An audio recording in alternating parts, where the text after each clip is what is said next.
Buenos días a todas las compañeras y compañeros.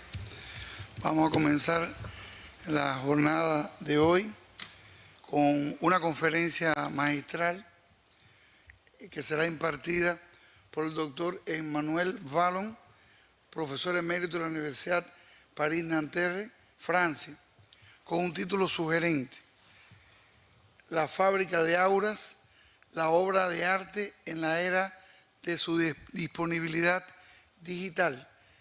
El compañero Emmanuel Wallon es especialista en sociología política y bueno, trabaja toda la crítica de arte y un grupo de asuntos de mucha significación en el momento actual. Por tanto, bueno, damos la palabra.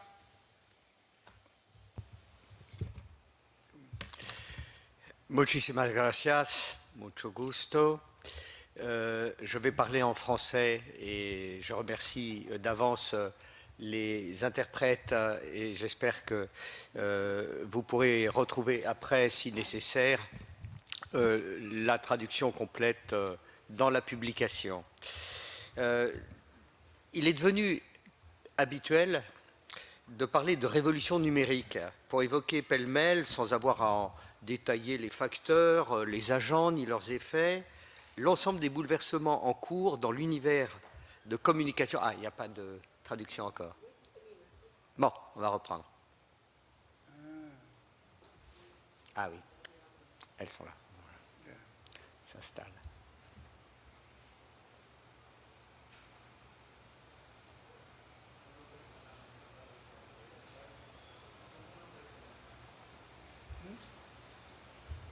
A ver, la señal no la veo. ¿Están listos?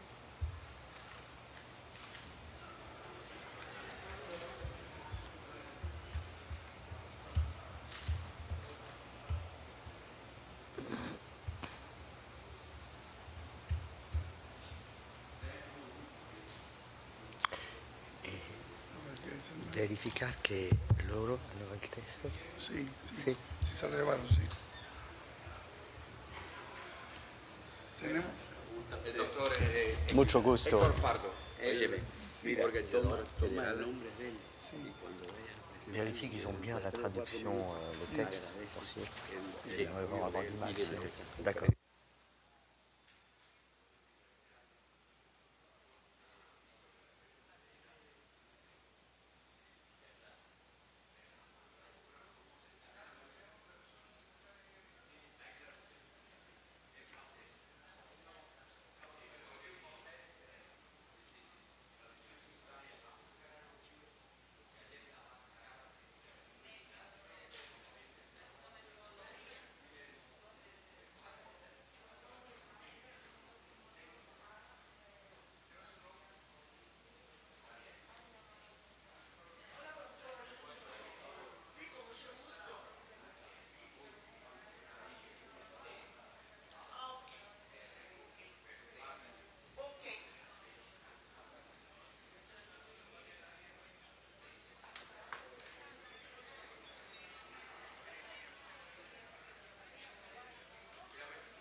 people who are taking their seats in the room.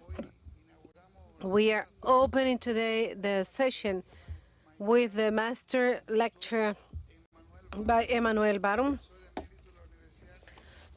Emeritus Professor from France. He is a specialist in political sociology, and the name of his master will be the Horace Factory and its availability in digital modality. It's a topic of many suggestions. I would like to give the floor to Professor. Thank you so much. It's a pleasure for me. I'm sorry. Yo hablo francés. D'ailleurs, les interprètes là-haut pour leur travail.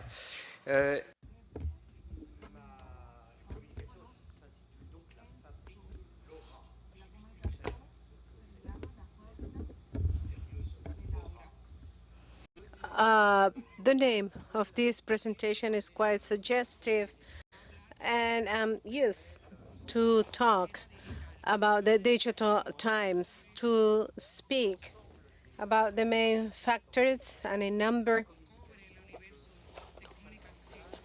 of issues related to communication, and a system which is named Galaxy or Galaxia. All this is linked to electronics.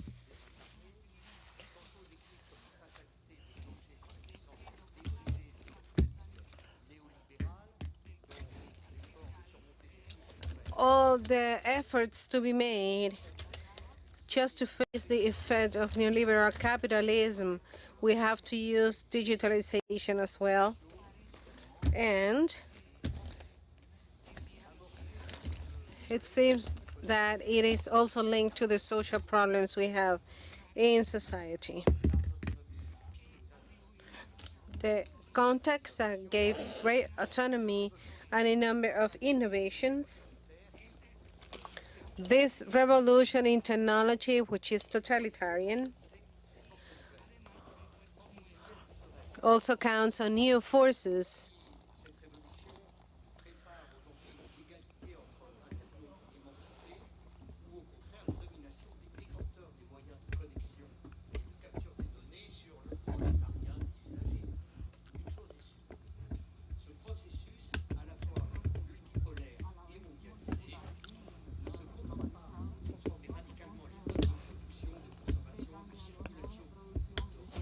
Les êtres, il affecte aussi en profondeur les façons de représenter et de percevoir ce monde en mutation et donc l'expérience même de l'existence. Mon propos ne sera pas d'exécuter un programme de désenchantement du traitement automatisé des informations, mais d'examiner quelques-unes de ses conséquences pour la création, la diffusion et la réception des œuvres d'art. Alors, l'aura. Qu'est-ce que c'est? En relation mi-amicale et mi-conflictuelle avec Bertolt Brecht, d'une part, et d'autre part, les sourcilleux animateurs de l'école de Francfort, contempteurs de l'industrie culturelle, Walter Benjamin avait tenté en son temps une semblable opération de démystification de l'œuvre d'art à l'ère de sa reproductibilité technique. Quelques mois avant de s'attaquer à ce fameux essai, le philosophe allemand, alors en exil à Paris, écrivit en 1935 une petite histoire de la photographie dans laquelle il introduisait cette notion d'aura. En quoi consiste? Un minuto, s'il vous plaît, un minute, para resolver un problema de traducción. Solamente un minuto. Es que es muy interesante lo que usted está diciendo. Y todos están interesados. Un segundito, díselo. ¿Y cuánto va a estar la traducción? Pas de problème. Merci beaucoup, j'ai bien compris. Merci. Bueno, llega allí y explícaselo a él. No. Sí, no. Pero de todas maneras explícaselo, porque tú eres bonita y ella lo va a entender más. Est-ce que je dois recommencer? Moi, non, está bien. No problem. Do I have to come back again to the beginning? Better. If not, they won't understand exactly. The French get lost. Okay. Okay. No. Don't apologize. I understand perfectly. Thank you very much. Please, you're welcome.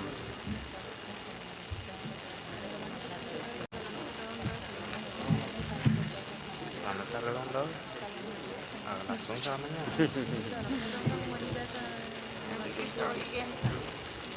¿Dónde?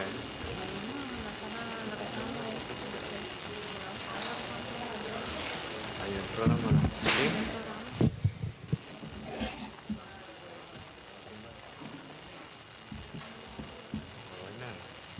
Cinéma. On enregistre plusieurs prises et on choisit la meilleure. C'est ça. Oui.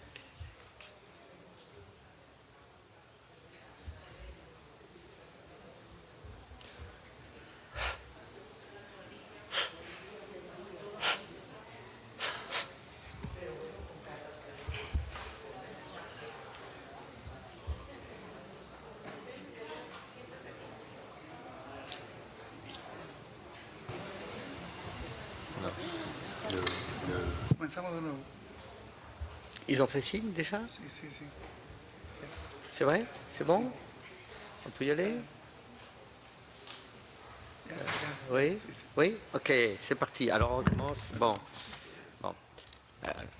Disculpe, je vais recommencer pour que la traduction en espagnol et en anglais soit audible maintenant. Donc, ma communication s'intitule « La fabrique de l'aura, l'œuvre d'art à l'ère de sa disponibilité ».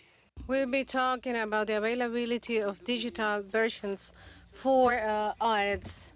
This has turned a habit to speak about digital revolution without considering some other factors, and also without considering a number of changes in the universe of communication, which is named Galaxie de Gutenberg from 1962.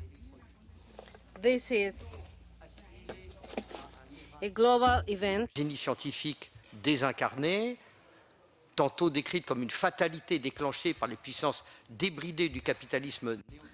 It's the age of numeric platforms solved by big data as well as streaming and algorithms.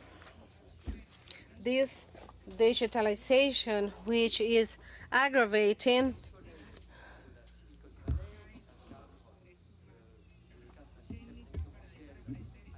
and leads to the social relations that sustain that revolution.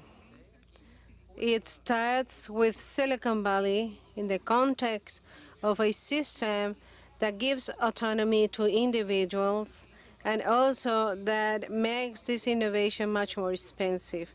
This innovation has the authorities for once, and for others there is a resistance to use them, and they have taken new strengths to be using this. There is something sure that this globalized process transforms the means of production and consumption and the relation between human beings, and also has an impact in the ways to represent and perceive this world, which experience goes beyond existence. Our words might be not only to execute, to implement one program, that automized program for information, but also to review the consequence for the spreading of art's work. What is aura? In my reading of Bertolt Brecht and Theodor Adorno and Max Contorny, the animators of the Frankfurt School, contemporaneous with the cultural industry, as well as Benjamin, who tried at his time an operation of art's work in the times of its technical reproduction. Some months before facing or drafting this essay, the German philosopher wrote in 1935 a story about photography and also introduced this concept of aura. This speaks about a religious icon and also was the first photographers and this invisible package that brings a sacrilege perfume. This is a presence of divine culture and a cult to the believer. Its last part of its text shall define the aura, which brings about the name of Petrarca's lovers, as well as the only appearance of different entities. This exchange with technologies until the writer's suicide in Spain in 1940, and the original version of Aura was published in 1975. Then, this declining of cultural works also was present, led to a specific aim, to a specific public and audience with a classical category of arts. This started with the idea of beauty after an unexpected hypothesis in which movie-making industry made some propaganda always at the disposal of some fascist movements only to compete with the emancipation of the domain, given this given the possibility of the art to be in the hands of the powerful ones. In a great analysis which was analyzed by Bruno Thales, and the author of the Unique Sense work of art, had been analyzing different proposals. Raison de la prise de pouvoir par les nazis. La première version, dont la Bibliothèque nationale de France a conservé la trace. The first version, preserved by the National France Library, had a much more subtle dialectics because it never excluded the autonomous work of art. Because modern artists does not go into the established canons.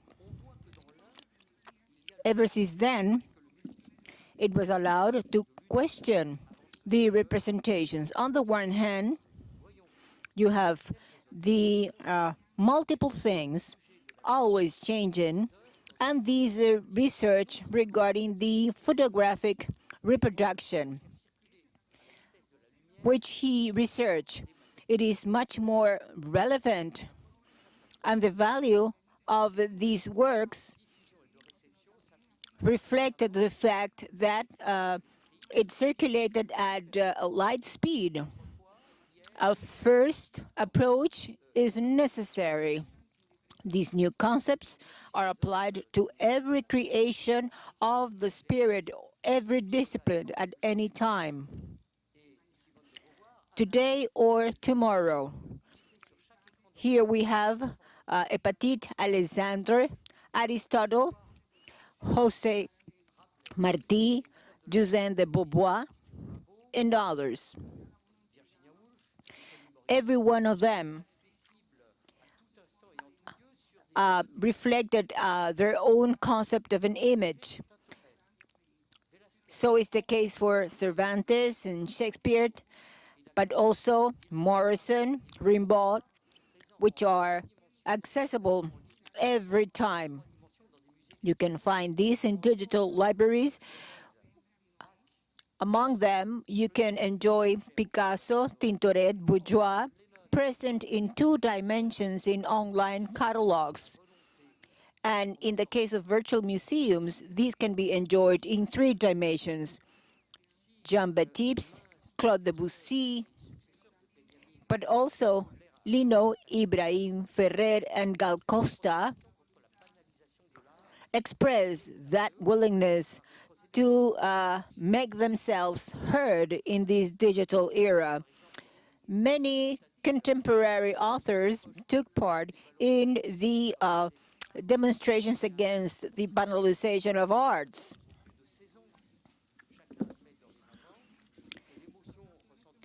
There were rotations multiplied by books and undervaluing the richness of reading. Every one of them admits the value of Maria Callas and Coxon,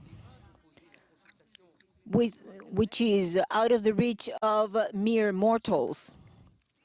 Their voices are recorded in a CD broadcast through the waves or through fiber optics.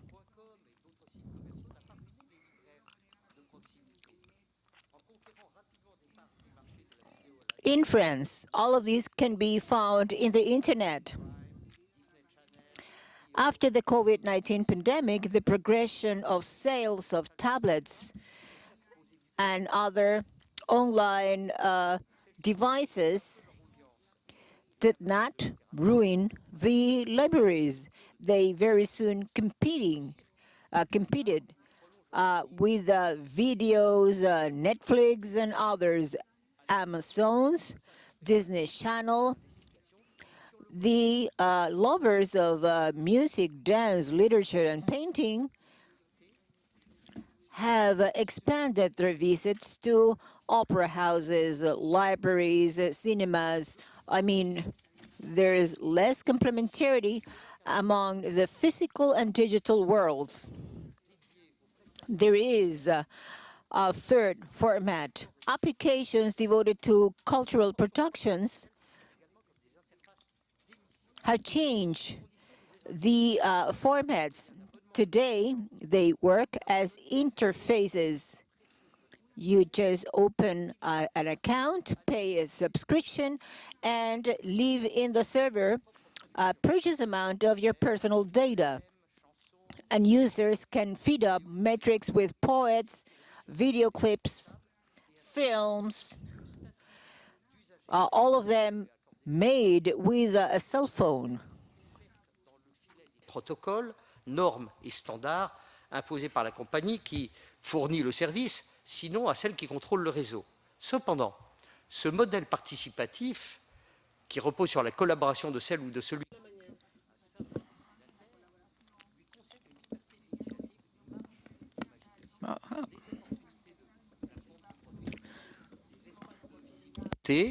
y compris afin d'en tirer des gains financiers.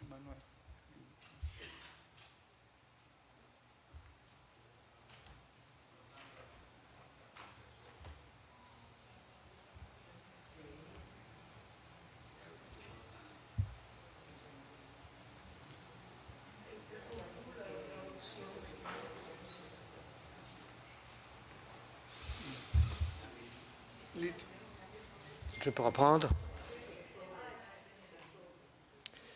Bref, cet usager créateur a ainsi des... The users who become also creators have had the possibility to exercise their activity. That means that the appreciation of a work of art, the fascination in the face of a seduction, provides the possibility to capture everything in the user's benefit. Some productions are fully conceived through digital devices, and they acquire the status of a work of art, certified by a blockchain, designated by the acronyms NFT. These artifacts are also inherent to aesthetic appreciation.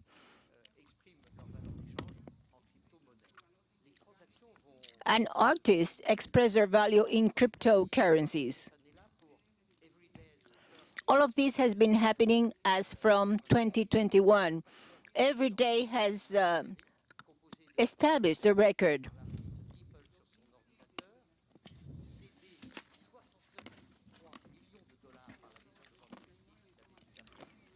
$69.3 billion were registered by Christie's auction house, and the values were surpassed in October 2021.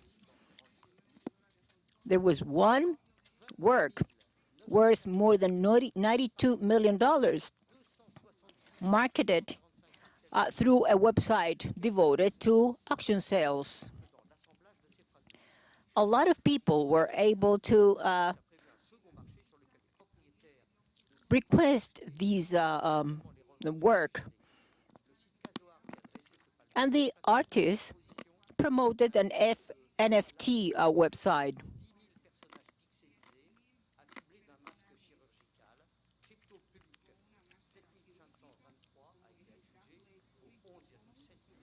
We have a Crypto.com 1963 with a coverage of more than $17 million in June 2021.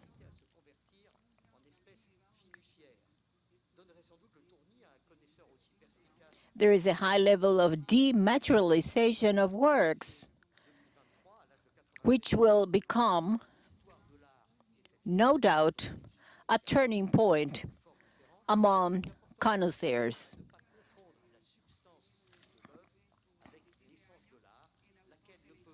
The author of A History of Art will find two different versions. We are suggested not to mix up the work with the essence of art. Only through a discourse, this cannot be done.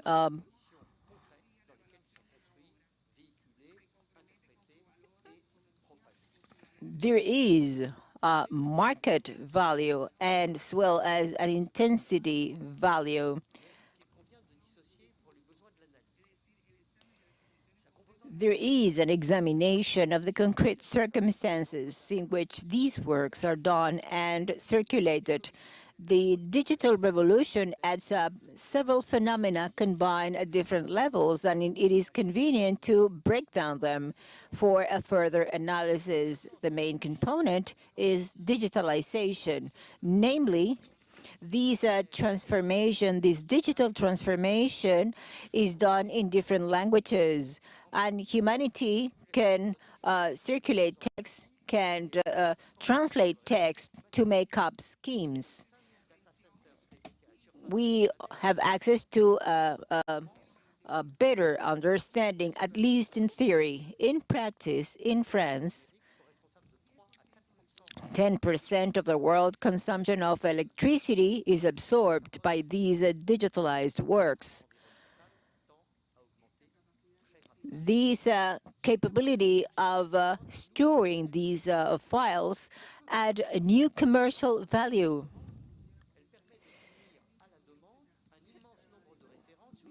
We are able to supply with a greater number of benchmarks. In principle, these abundance should favor the diversity of programs and contents, and consumers will be oriented by algorithms through three types of products. Half of the total amount of sales belong to blockbusters or bestsellers, and then you have those which belong to a style fed up by users recorded in big data. And then you have those works recommended by other users. Everything is according to the data such as level of residence, incomes. These logics of market has an impact on social aspects. Artists, the consumption niches are built whereby users are encouraged to access streamlined websites. This last aspect has 70 million titles, serving 8 million authors, but only 5,000 of them absorb 80% of sales. There are around 1,000 accesses per month. The algorithm of the platform comprises all available information in the interest of the selection according to interpreters.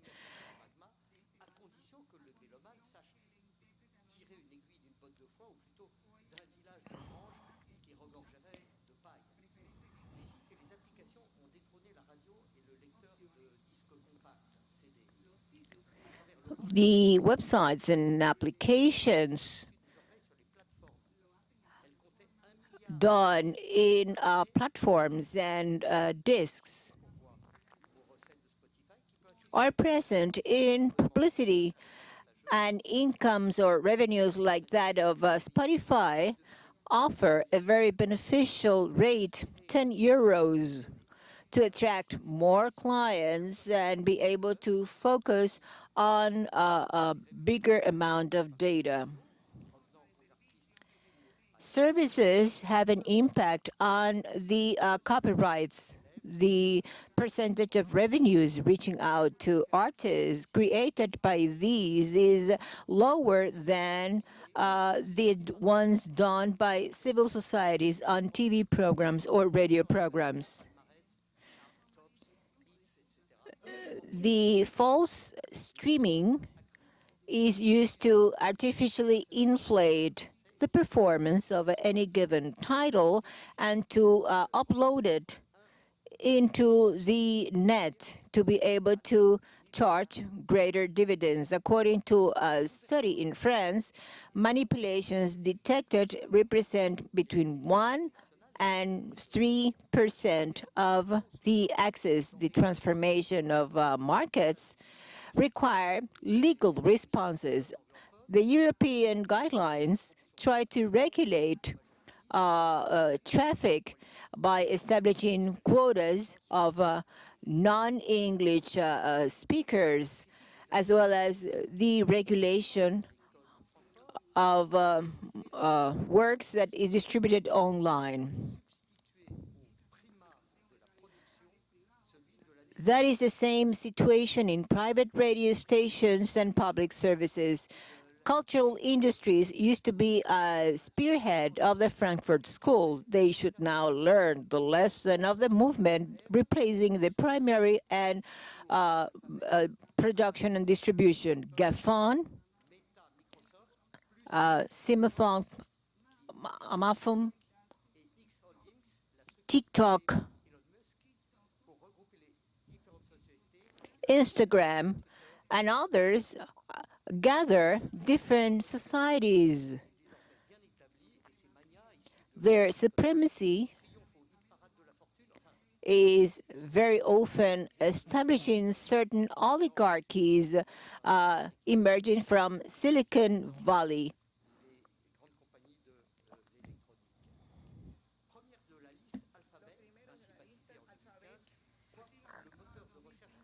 Alphabet ranked first in these search engines in Google. It is leading all surveys with advertisements. Its algorithms are orienting the preferences of thousands of surfers based on the big data. The Mountain View Society in California in 2006 had an impact on YouTube. This platform is the biggest world platform for the distribution of videos. A broad majority of fans or celebrities or even unknown artists, as well as any other company, would appear there. There are also the influencers paid by these advertisers. They are very much present in Instagram, Facebook. All of these are hierarchies within contents. In 2022, users looked at contents in a screen during 22 hours per month. The world of finances is breathing at the rate of the Californian companies. The first company went from $1 billion 38 after their introduction in the stock exchange. Apple only needed 2 years to surpass 2 billion. That is, this is the equivalent of the GDP of France, which reached in 2021 $2.9 billion. Microsoft, the Bill Gates company, is the only company in the world with more than 1 billion.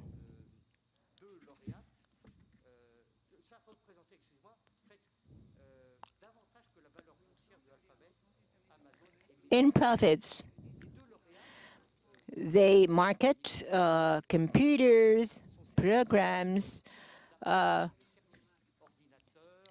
information applications. And thanks to the sales of these applications and the sale of contents, the video streaming and music have contributed to the triumph of Apple. Alphabet and its Google search engine for Android cell phones, which are dominant in the planet, in 2022 acquired or reached the third place as the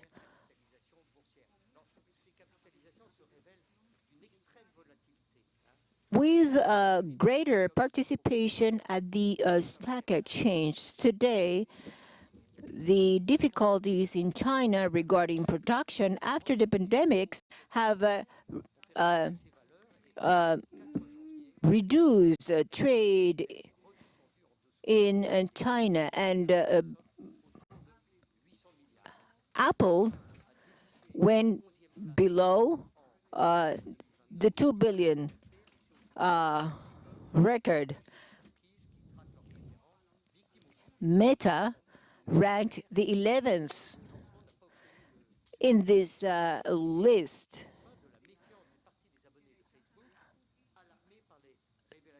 Apple users reject cookies, but they are also victims of the inconveniences of a metaverse, whose launching was not as successful as it was originally thought. And Facebook users were alarmed by the revelations made through the networks and their role in the inflation of contents, of hatred contents online. Against the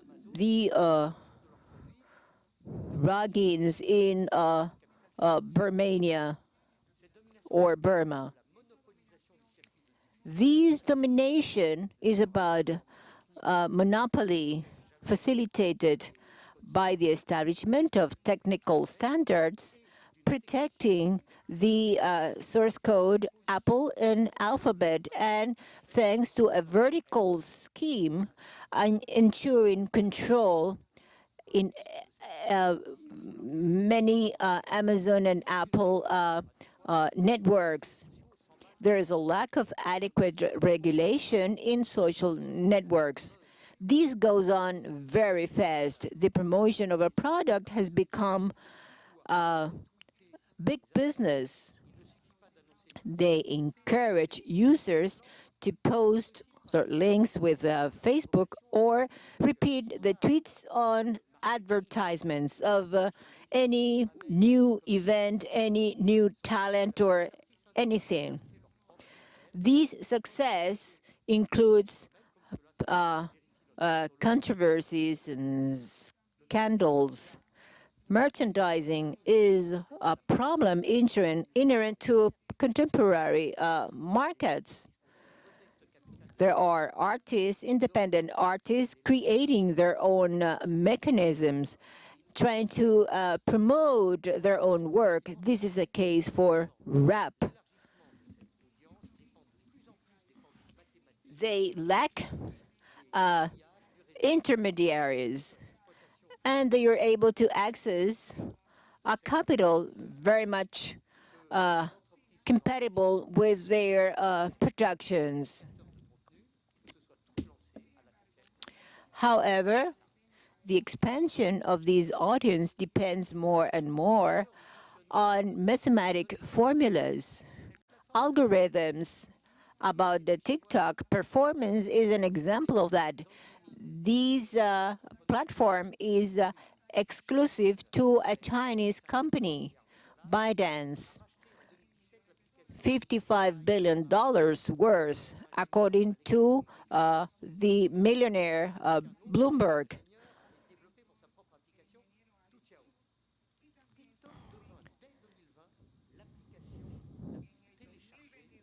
In 2022, TikTok became a platform that became the most popular in the planet.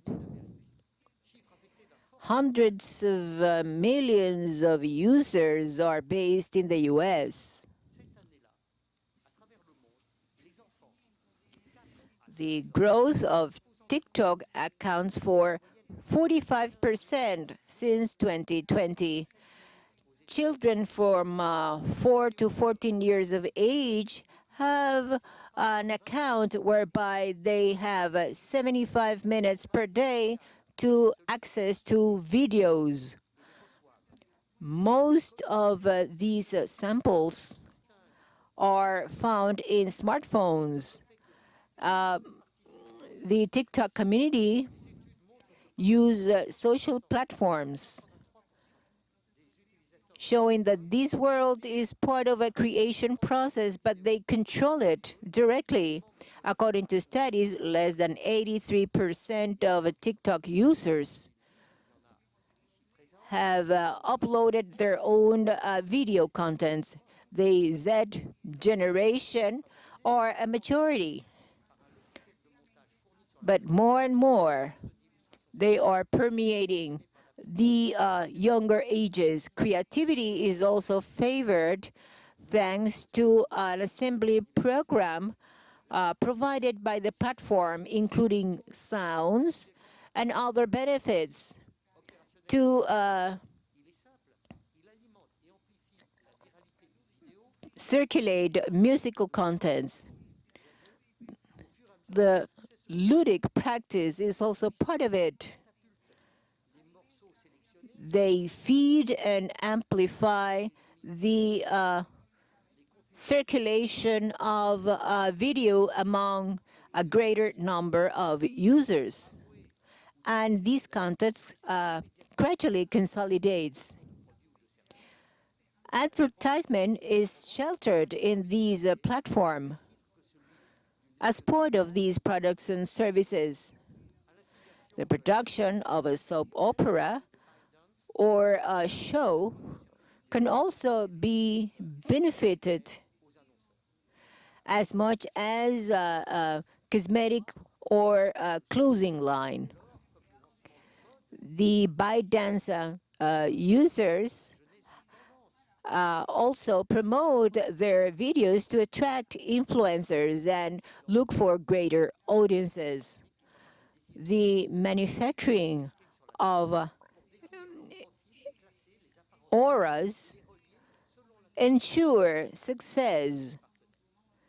the construction of a rumor or the trends, the aura of physical and analogical works are the ones that plant cultural values and find spaces for their reproduction. This has not dissipated.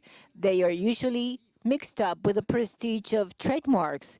It is possible to work for the benefit of any given network. Formerly, there were products deriving from books. Now there are books manufactured from these byproducts.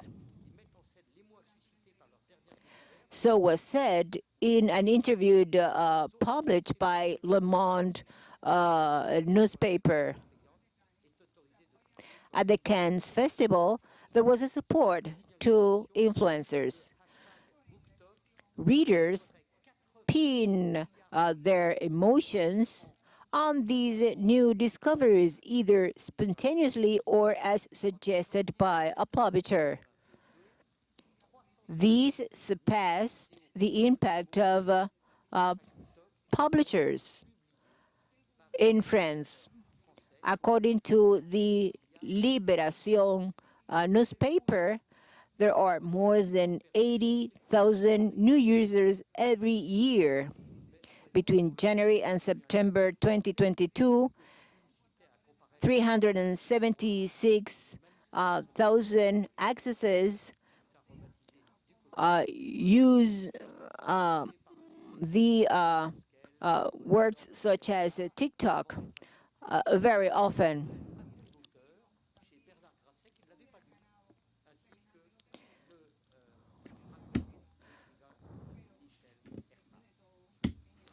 After all, in the old world, we had to admit that pen were not moving in the same direction as these new revolution. The original works, which was opposed to massive production, has witnessed the banalization of online works. We have to remember what was stated by the Communist Manifesto.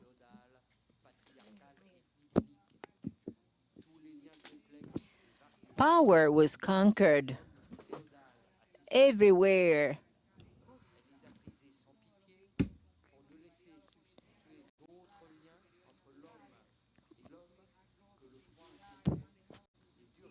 Feudalism was merciless.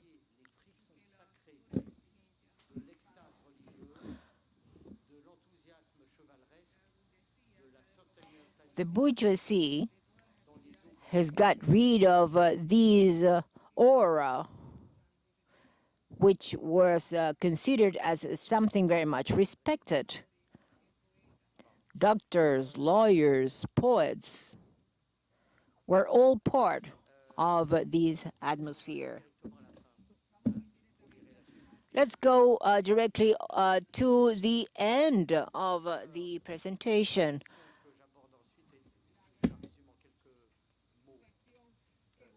The big question is, can be summarized here.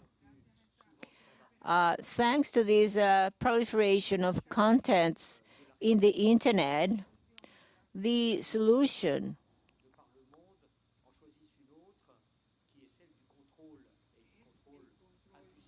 would be the control on the access to the internet.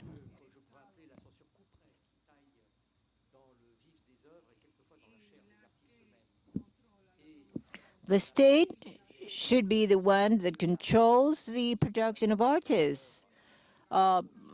The society would banalize the works. They exert a control on the selection of these works.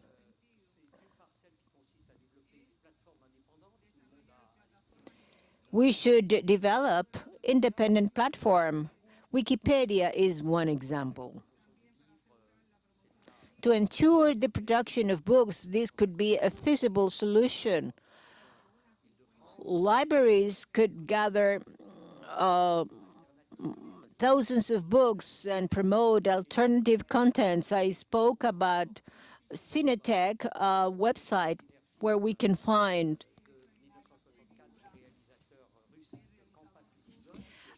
works by the Russian author, very well received by critic in Cuba.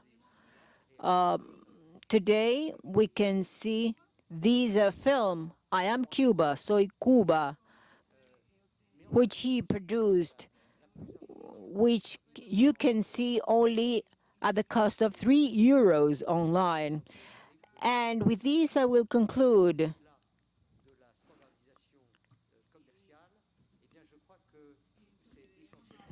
I think that we should talk essentially about the confidence among users. They should orient themselves to the search for knowledge, but most of all, they should be aware of the importance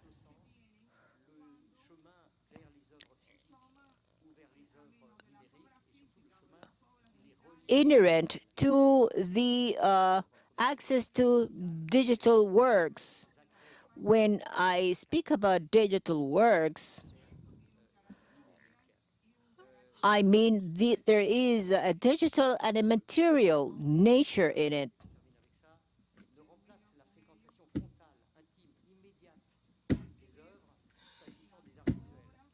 We should look at the works when we are dealing with visual works, but we usually speak about concerts and theaters.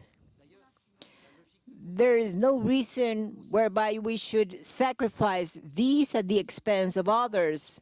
This could also be damaging to visual enjoyment. This could also damage theater and also festivals.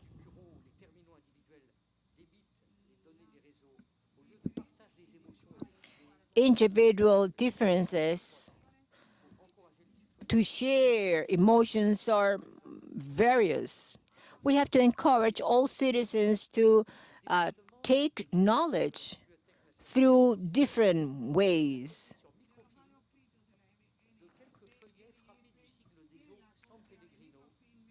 There are copies of microfilms dating back to the last century. In 1935, in San Remo, the author of The Waters of San Pellegrino wrote a conclusion that is very much inherent to our reflections. As long as there is a dream, there would be auras in the world, but an awakened eye will give an added strength to our looks.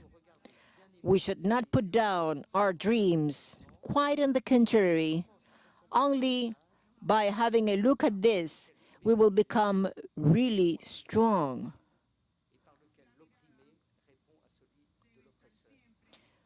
Our eyes should focus on this. And this was said by Emmanuel Wallon. Professor, thank you very much for your presentation. I just wanted to ask Javier or Xavier to please help us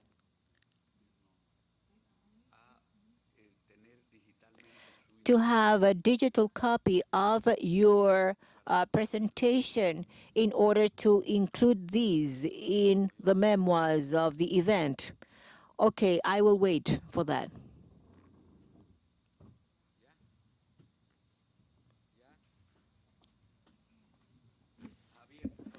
Javier, please, could you help me in this? Javier, could you help me in this?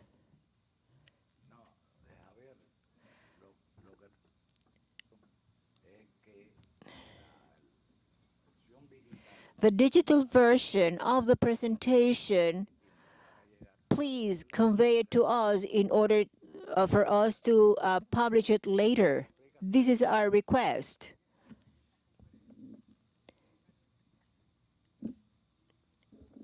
Sorry, the speaker is not speaking into the mic.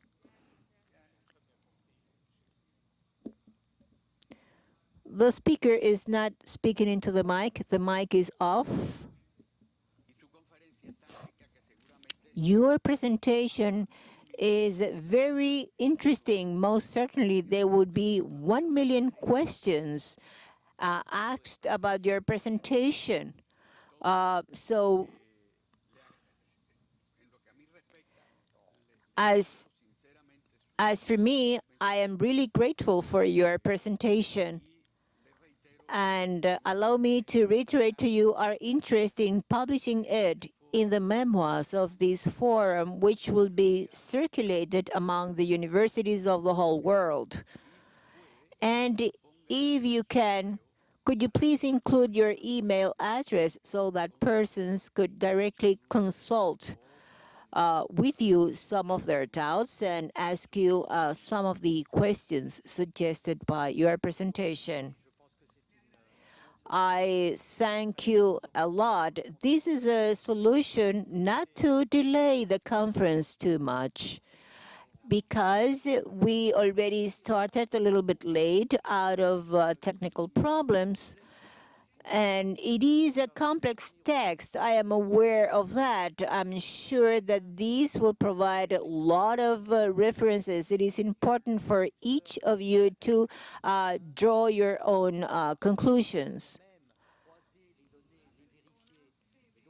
Persons should check all the data. They should reflect upon these data. And this reflection that I have suggested here should also be materialized based on the research that you may carry out, either through digital or by physical publications.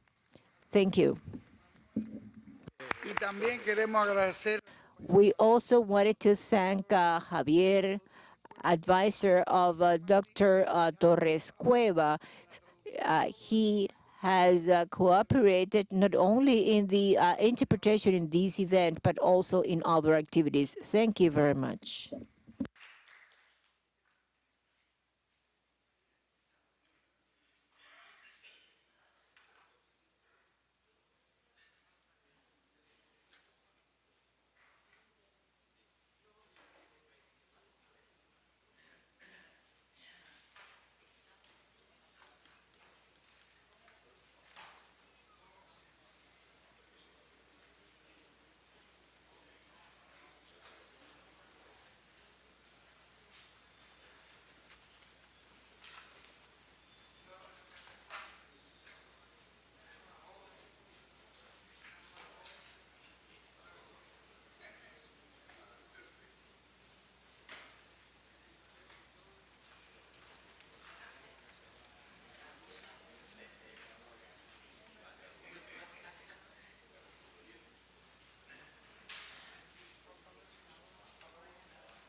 Muy buenos días.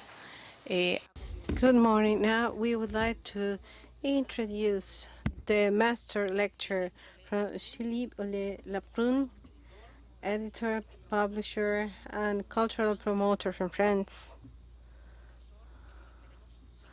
We've got 50 minutes for this lecture. You make the use of the time you think about, or you believe it's adequate. And without further ado, we would like to listen to this lecture to reconcile conciliation between Marx and Rimbaut, challenge for the 21st century. Good morning, everyone. I will be speaking in French. I just wanted to greet you in Spanish, and I would like to do this in French since I draft all my works in that language. And I would like to thank, first of all, for the invitation to my friend Javier Arti, and of course to Torres Cueva. And thanks a lot for being here. I changed a little bit the title of it.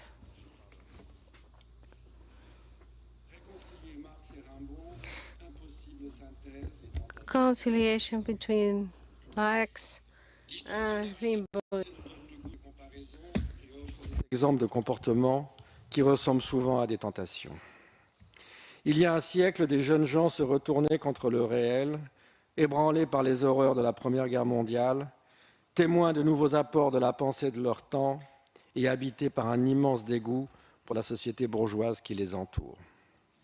Le groupe surréaliste visitait ainsi certains grands théoriciens et communiait avec Lautréamont en cherchant à assouvir leur soif insatiable de l'infini. Some theoretical people were usually listening to the words from the different authors, taking real facts together with new thoughts and works that transform thought. Initially, some works done by Marx and Rimbaut used to change things. Semelle de vent n'est pas une évidence. En effet, Marx observait la société capitaliste naissante. So they were observing the newly born capitalist nation with alarm signs. And they were inviting to a revolution in line with the proletariat and also to eliminate social classes. Rimbaud used to say that actions were not together with thoughts. Actions were a step faster, transforming social situations, and this poet was trying to change the role played by poetry and a function that brought the sensitivity of each of them. Marqué par la fin de la Première Guerre mondiale et la société désire des changements. Les jeunes générations tournent le dos à un monde qui avait in the year 20s, during the other century, the World War was existing, and there were new generations that were turning their back against a world that saw many people dying. In new times, they were aiming to the insurrections and parties, all of them mixed. These contemporaneous discovered jazz and whiskey at the same time.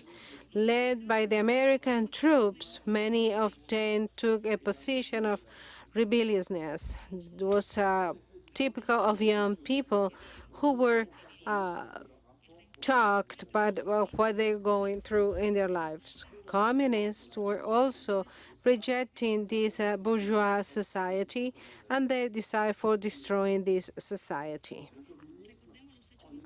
Let us remember the historical lengths of communism and some other actions to better understand its reasons. Breton, who had no information about the Soviet Revolution, was interested in Trotsky's literary work, and communism as an organized system was the only one enabling a social transformation for its materialization.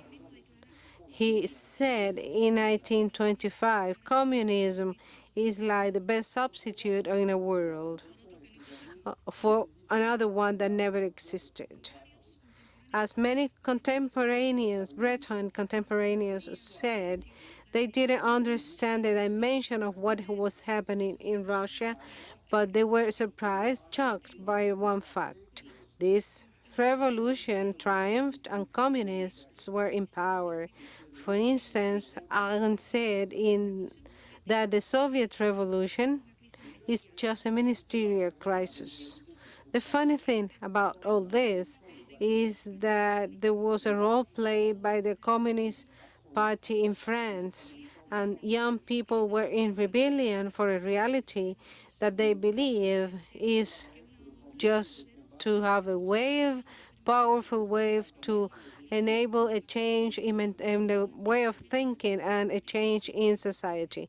This is going to be a reason of combat and divisions. On one hand, people as new believe they were not supposed to be in actions, and Artaud wrote in Paris the adhesion to a revolutionary movement that means having faith in the possibilities and also be turned into a reality. The immediate reality of a socialist revolution is not so much changing everything to be changed in the physical and apparent condition of the things, but also to change the souls and the insides of people. Any revolution is led to the order in the way of thinking, and that is how it was understood. Part of the surrealists left this movement, and on the other hand, some of them started participating in the activities of the party, like Aragon or Loire. They were not participating either with the party, but having some contribution in an analysis of words that they condemned. This is also a common element with the communists, and they wanted to have a liberation of the spirit through our artistic practices. And the description they were able to make about the soldiers who were affected and impacted by the wars, and working with them led us to have some cultural movement. Realism is characterized for a love to liberty in all its manner, as well as a sense of humor and mocking about many things. There is a surrealist tone, and this terminology still is a surprising kind of terminology used. The activities, the public activities they performed, increases more and more. They were working together with the avant-garde of society by the end of the century, and also facing the challenges of anarchists. This gives a unique position which is quite conservative. The French Communist Party was created in 1920, following the ideas of the international working class, with elements that were linked to the ideals of the people, the leaders in the Soviet Union. In 1924, they have many people elected to be participating in those communist activities. They were draconian kind of militants, and they were able to see the position of the avant-garde that considered them cold and without any deep way of thinking. They were tempted and they rejected each other. So Breton was concerned about increasing the number of followers and to make surrealism enrooted in different other materials. The encounter with materialists were working together with marginal Marxists. The exchange between different publishers in different magazines led to debates, and Breton says the position of waiting in 1925 that surrealism should be devoted to the revolution and also to follow the ideas of different poets and artists. Breton insists in the fact of claiming from Rimbaut the spiritual development of people. In the revolution, many of them followed the Communist Party, and in L'Humanité that same year, which is the official voice of the party, they say, we accept the activities which are a contribution of the young people of this generation against the bourgeoisie. We know that anything that is done, all these young people cannot be much more revolutionary than the working class, which is every day suffering the impact of the capital. We know the doubts which are in the orthodox communists in facing the ideas of the avant-garde, and it was also said that the ideas come from the working class, but doctrines are much more closer or closed, and the temptation is still in the mind of Breton. Nationalists answer back that a simple confusion of words led some to doubt about the surrealist character of the revolution, with some elements of freedom for the spirit. There were never surrealistic theories of the revolution. And this humble position shows up to what extent Breton and his followers wanted to join the party. And the word revolution brings about, by those times, some confusion between young artists and what Marx imagined. Many other misunderstandings appeared as well during those times to be able to put together this word. Surrealists found some obstacles because individuals were suffering, and some people, some of these communist followers, have to reject a position as workers to be able to work on the development of these communist ideas. We see in the Artaud Declaration, the purposes of the communists is to have an impact in the spirit, in the way of thinking. The dialogues continued, and Breton was member of the Communist Party since 1927. Paul Vaillant Couturier, the chief publisher, wrote of L'Humanité, said, "We have to do research, we have to sustain everything that is going to be due for future times." And Pierre Naville said in the intellectual world that surrealism is an attitude of the most subversive individual, but there is also an anarchic position and a Marxist position. And the movement, he said, was getting closer to a collaboration between intellectuals and workers, and many answers were not found. The idea to attack the established order in this society was a position that made communists not to make any concession before the avant-garde. Faire connaître le prolétariat. Breton was receiving ideas from the leaders of the party, and the young poet was dreaming and contributing with his thought in the spirit of those who were in doubt about his position with the ideas he wanted to implement, and Breton was faithful to his thought, but with the second manifest of surrealism in 1929 and the change of a magazine, the name of the magazine led surrealism to serve the revolution and to show the desire of have an alliance between different avant-garde groups together with the communist groups. Breton was always concerned to be allied to other thinkers, and he wanted to work with Georges Bataille. And then, thanks to his trip to Mexico, he materialized his links with Trotsky, and he drafted a manifesto for the independent artists. They wanted to be contributing with the development of the society and also to have a concrete application of real principles. Then Breton wanted to conjure all these positions and condemn sterility. It's strange to confirm that he is going to keep this position with the communists. When he started to be a member of the Communist Party, Breton said, "I share the idea to be a member of the Communist Party without any conditioning, following my present activities despite everything." And this is an exclusion that I'm not considering in my mind. He accepted all the orders given by the political stakeholders, and he said he wouldn't renounce to his positions and his way of thinking.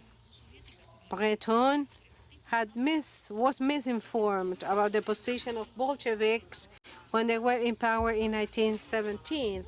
The problem of the artistic problem said that Russia was an avant-garde intense force that existed since the beginning of the 20th century, even before 1917. Futurists wanted to pose some changes for society in the revolutionary forces. Todorov, for instance, was an artist who studied this moment, and he was thinking about the integration, and most of all, how difficult it was for artists to have a firm position. Magnuston, one of the most outstanding analysts, said that Mayakovsky provoked some enthusiasm when speaking about the arts and the literature in the Russia or so-called Soviet Union. And this revolution, he thought, might enable liberty. Lenin announced future this way, saying, if a writer shows reality of life, then there is no doubt that there is a link to Marxism. Trotsky published his book, Literature and Revolution, in 1924, and he was supported by Stalin when they wanted to put together artists in different societies. They say literature lives from the roots of economics. So artists represent bourgeoisie, they said, also representing some of the proletariat's ideas. In 1925, some of the writers confirmed this position, and intellectuals were considered a manufactured product as in a factory. Stalin had a private debate with writers in 1932 after conquering the power, and he said that writers were engineers of the human soul. Artists said that artists and writers were to be integrated to the revolutionary process and to serve as engineers in a manufactured product. There were also popular parties, and more than 10,000 people were gathered in the Winter Palace to implement different activities, and their link with the arts movements avoided some other revealing positions ahead. Alors logique où Marx prime sur tout, et donc selon eux, Rimbaut. Suicide was also analyzing Mayakovsky's ideas, as well as Pignac and Babel, and also considered the works of Tsvetaeva. There was a long list of writers that were working together to establish some changes, let's say in the Soviet Union, and these revolutionary leaders were trying to establish a coincidence of the Marxist ideas with the rebellious position of poets. No one was able to think before about this dynamic, and those in power were trying to solve this equation. But in its logical position, the Rimbaut and some other writers were following these doctrines. But Rimbaut had its own identity and its own seal. He was a rebellious person per se, and he was thinking about poetry, and he was trying to change all senses. He was the eternal young dead man who died too early. Establishing this link with Marx's works means a possible conciliation of the content of his work. Marx, because of dialectics, might analyze all this. His way of thinking was designed to put together contradictions, and he So the rebellions in artists was a testimony to be able to have a revolution, including the classes awareness, and these classes had to face each other, trying to see the movement of society as a trace of a spiritual rebellion. There were written silences and things that were not supposed to be said. The young French poet wrote this, and he described his task à l'enfer, the winter session, considering the ideas of the German philosopher. And if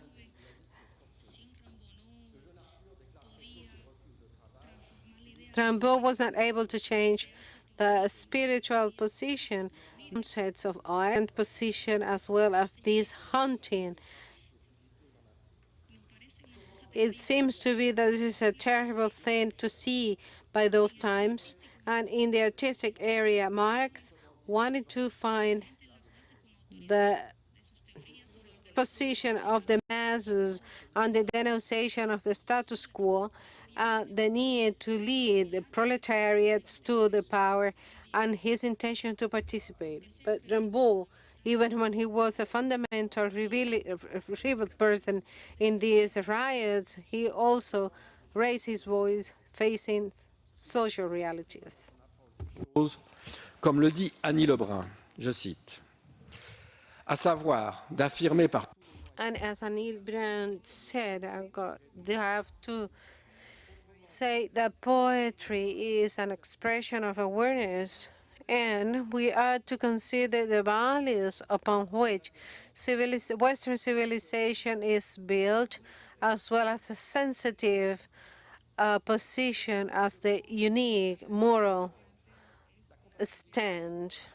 And we are to analyze the compatibility of this Marxist regime. We have seen that surrealism in the Communist Party of France did not take place. After this approaching of Breton and Trotsky, despite all the different positions, it wouldn't have been able without the assassination of Trotsky. So everyone knows that recognizing the manifest of Alfieri and this agreement between two men with good willingness and good intentions has also so impact without any concrete commitment. All these reflections of the Soviet leaders in the context of culture seems to be very similar. Marx puts together all these expressions in his Compact, and they can also participate in the struggle, forgetting they could speak only about the final victory. Literary work might create also this confusion by those times, and the avant-garde during the 20th century may believe that the arts and creations might give the possibility to free the spirit. In the second Surrealist Manifesto in 1930, we have to consider life, death, spirit, past, future, all which is said and what is not said, high positions, low positions that sometimes might be contradictory. Also, it was necessary to include the ideas of Marx, Rimbaut, and this same spirit enables every conciliation. Others were not accepted by Rimbaud. He is not obeying his internal rebellion and his reaction to the world. He has no limits in these regards, and he expresses ideas that have no relation with his insights. This desire of Breton to put together rebellious positions is attractive to us. In this confusion of our times, temptation is high to be able to review the way of thinking, which are active and hot, and also to be able to conjure its positions. The avant-garde in the 20th century may believe that arts activities and artistic creations and those encounters might give the possibility to free the spirit. Marx also was at the serve of these ideas. Et si ces textes et son destin traduits And this gave us a possibility to think about topics and also think about the difference between the topics to be tackled. But the desire of breaking what existed was the main concern by that time. The division they expressed is present and is alarming its existence. si celui-ci entend aller dans le sens de l'installation d'une discipline et d'un ordre Today, more than ever, many are trying to find a way of conciliation between Rimbaut and Marx, and they're also trying to make coincide the intimate rebellion as a desire of social justice.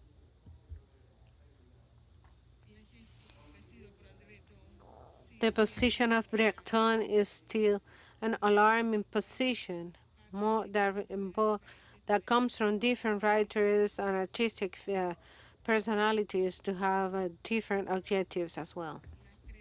Their creations enable the freedom of the spirit, and today, more than ever before, there are many trying to find that position and this way to give the world this freedom with the artist creation. The conciliation of Marx and Rimbaut may establish a coincidence in this intimate conciliation. This is the position offered by Breton, which is present today. Marx and Breton have different positions to achieve the same goal, and what puts them together is the idea of changing and breaking what existed. This happens in a universe which is inside consumption positions, and more than having harmonic positions, we try to recover the impulse which is present in Marx and Rimbaud way of thinking. That's how we can find a conciliation and a bloom of the present world. In this much more fair society, we need to adopt doctrine.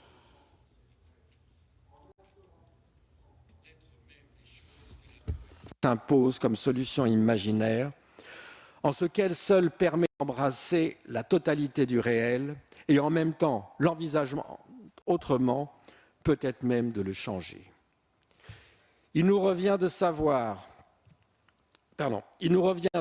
donner à la parole poétique et à la création en général une place au centre de l'être et par une volonté farouche entretenue, savoir la partager. Peut-être ne pourrons-nous pas, nous non plus, réconcilier Marx et Rimbaud, mais tenter de faire coïncider l'insoumission. We cannot conciliate all these positions, but we try to establish a coincidence in a desire of social justice and a fair society. And it seems to be that this is the idea of the new century. The ideas from Breton are surprisingly new, and they have different positions to have different objectives. They are united by the desire to make disappear the existing facts, and they need to find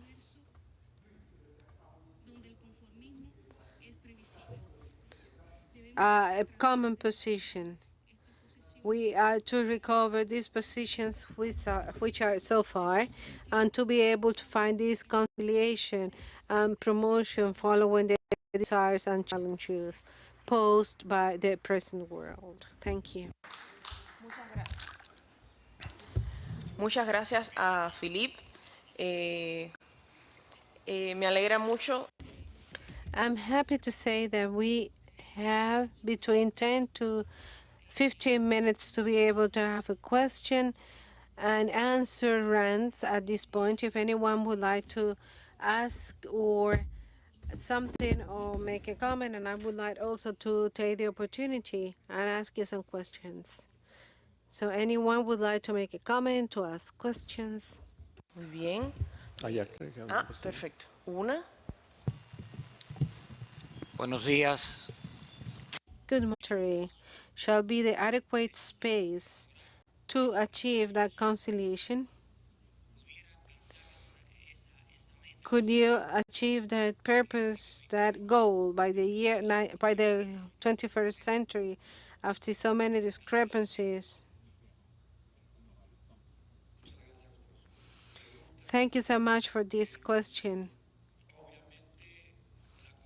Of course, the conclusion of my presentation was to leave this hope open and permanent. We had the possibility to analyze the past examples and try to understand these two positions and these two different ways of thinking. I wanted to think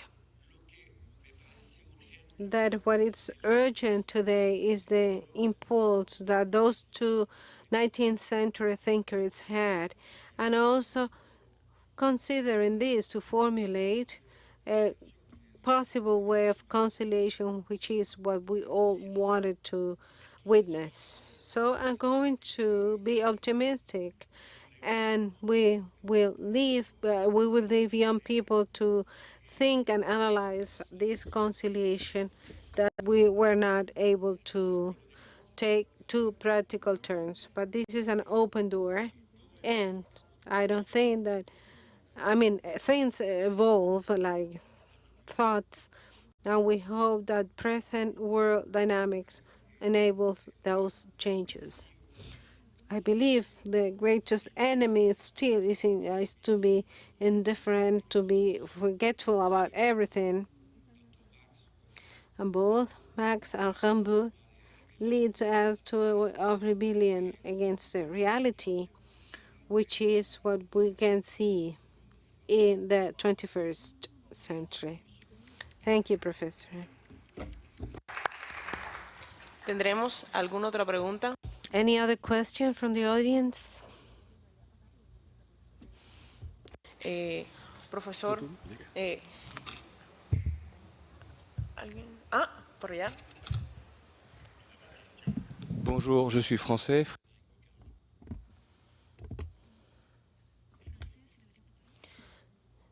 I'm French.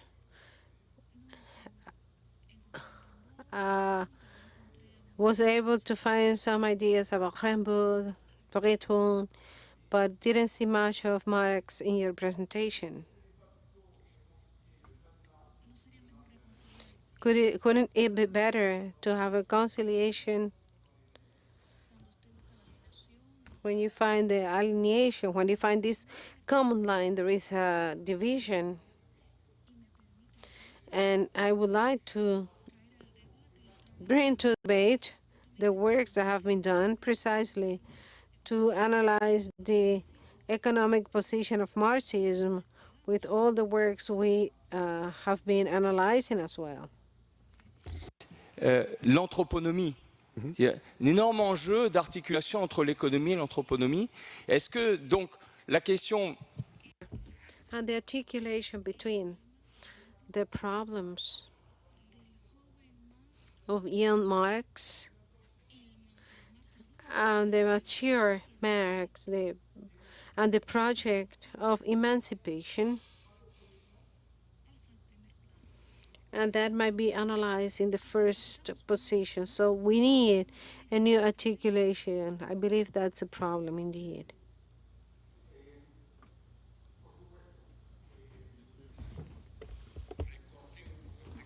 Of course, I was trying to shorten the content of the text of my work because I know we were limited in time. I was talking about the Rimbaud. We wanted to speak about if the slave setter or the young poet, And also, I could also mention what kind of Marx you are talking to, the young man, the one who wrote The Capital, or the dynamics, a dynamic Marx. And yes, you're right. The impulse is something that we need to use. We need to know how to use ways of thinking to be able to be flexible and strong, so that these two paths might coincide. So I believe it's quite good what you have said, knowingly that the 20th century did not enable this coincidence, and that is our task, to give a dynamic nature to thoughts to get to this encounter, to this coincidence. Alberto Padrón de la Sociedad Cultural José Martí. Alberto Padrón from the José Martí Society in Matanzas province in Cuba.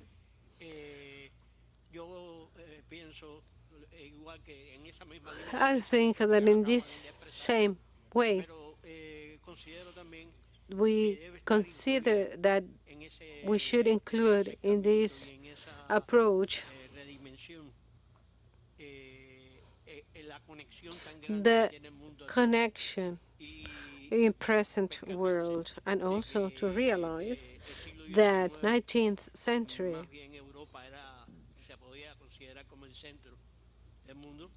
in the 19th century, Europe was the center of the world, but today there are some other alternatives. There is the third world that have many, many needs of emancipation, and it's timely to consider all factors of these sectors, and not to analyze only the initial position, but also to go beyond that and try to find this link.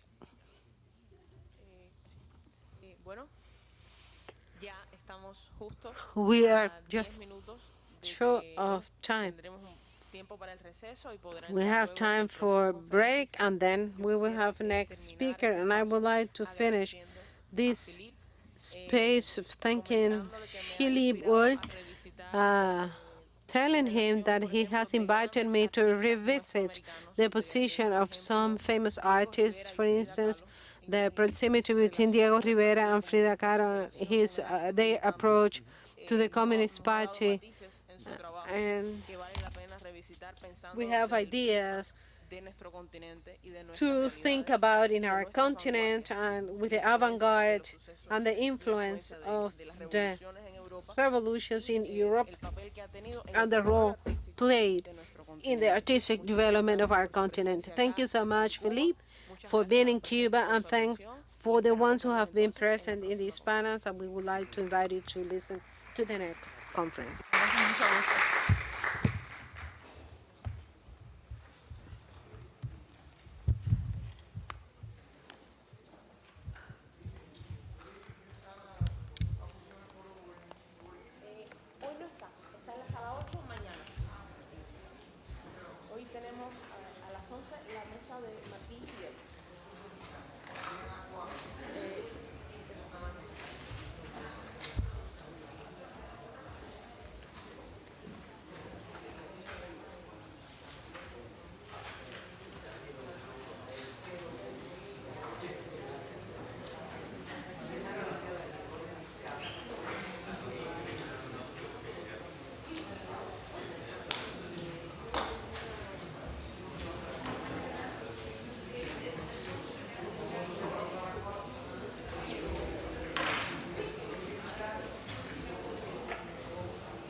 Hayır fatto che passa molto. Hai vaka. Dopo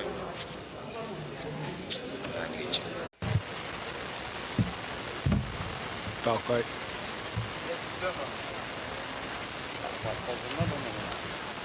Qualcosa non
created in 1995, and all along these years they have kept a very broad cooperation in different areas, which has been deployed in different provinces of our country in Cuba, such as Havana, Cienfuegos, and Santiago de Cuba. It was thanks to his contribution that on March 16, 2005, we inaugurated the house named after Victor Hugo in the colonial part of Havana, devoted to the promotion of the French culture, carrying out a very interesting social and cultural project with the community residing in that area. All along these years, he has made an outstanding contribution to numerous projects in the area of water resources. He has promoted donations for cultural centers, hospital centers, as well as elder citizens' homes, as well as for the recovery of the damages caused in investing in our country. They are fully aware of the fact that solidarity can play an important role in our economic development. They also carry out a very relevant work in the dissemination, both in France and Europe, about Cuba's truth and the denunciation of the cruel, unjust, and illegal blockade imposed by the U.S. against Cuba. We are very grateful for Miguel's presence here, and we will now give him the floor for him to speak to us. Thank you very much. Il me semble que mon exposé a déjà été fait par ma voisine. Je vais quand même rajouter quelques petites choses alors. I would like to add some details. My introduction made by my colleague here has been very clear. We do not conceive cooperation as separate from the struggle against the blockade. So I will present to you this project. The first part deals with cooperation and our main projects that we have in mind, as well as the idea to assist Cuba associated to cooperation in Cuba. In September 2022, we held the L'Humanité Fair, where we realized that the blockade does not affect only Cuba, but also the European economy. And most of our economy, or most of our community, does not adopt concrete measures. The European Union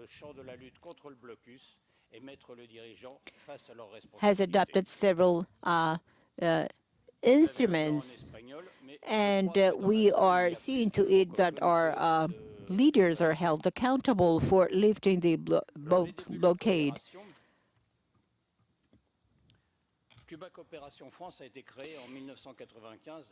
Cuba-Cooperation France was created in 1994 by a bunch of promoters called the Four Musketeers. We intended to struggle against the criminal blockade against Cuba and to work for the development of scientific, economic, and cultural cooperation with Cuba. The first steps taken by our association coincided with what Cubans called the special period. And of course, our first projects were part of the priorities of the Cuban government in several areas. For example, we contacted the organization managing public transportation in Paris, and we established a link with the Ministry of Transportation in Cuba. We managed to donate 25 buses and an agreement to supply technical assistance and spare parts. For 10 years, 350 buses left Paris to circulate around Cuban streets. In 2000, we sent 2 vessels loaded with hospital beds, computers, and school material collected for a year thanks to the donations of hundreds of communities and organizations. We also cooperated in sanitation. This was a project by a bunch of retired engineers in Paris.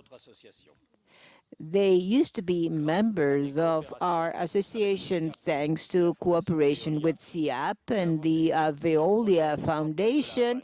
We followed two important projects nearby Havana: the rehabilitation of the sanitation plant of Bejucal and the creation of a wastewater system.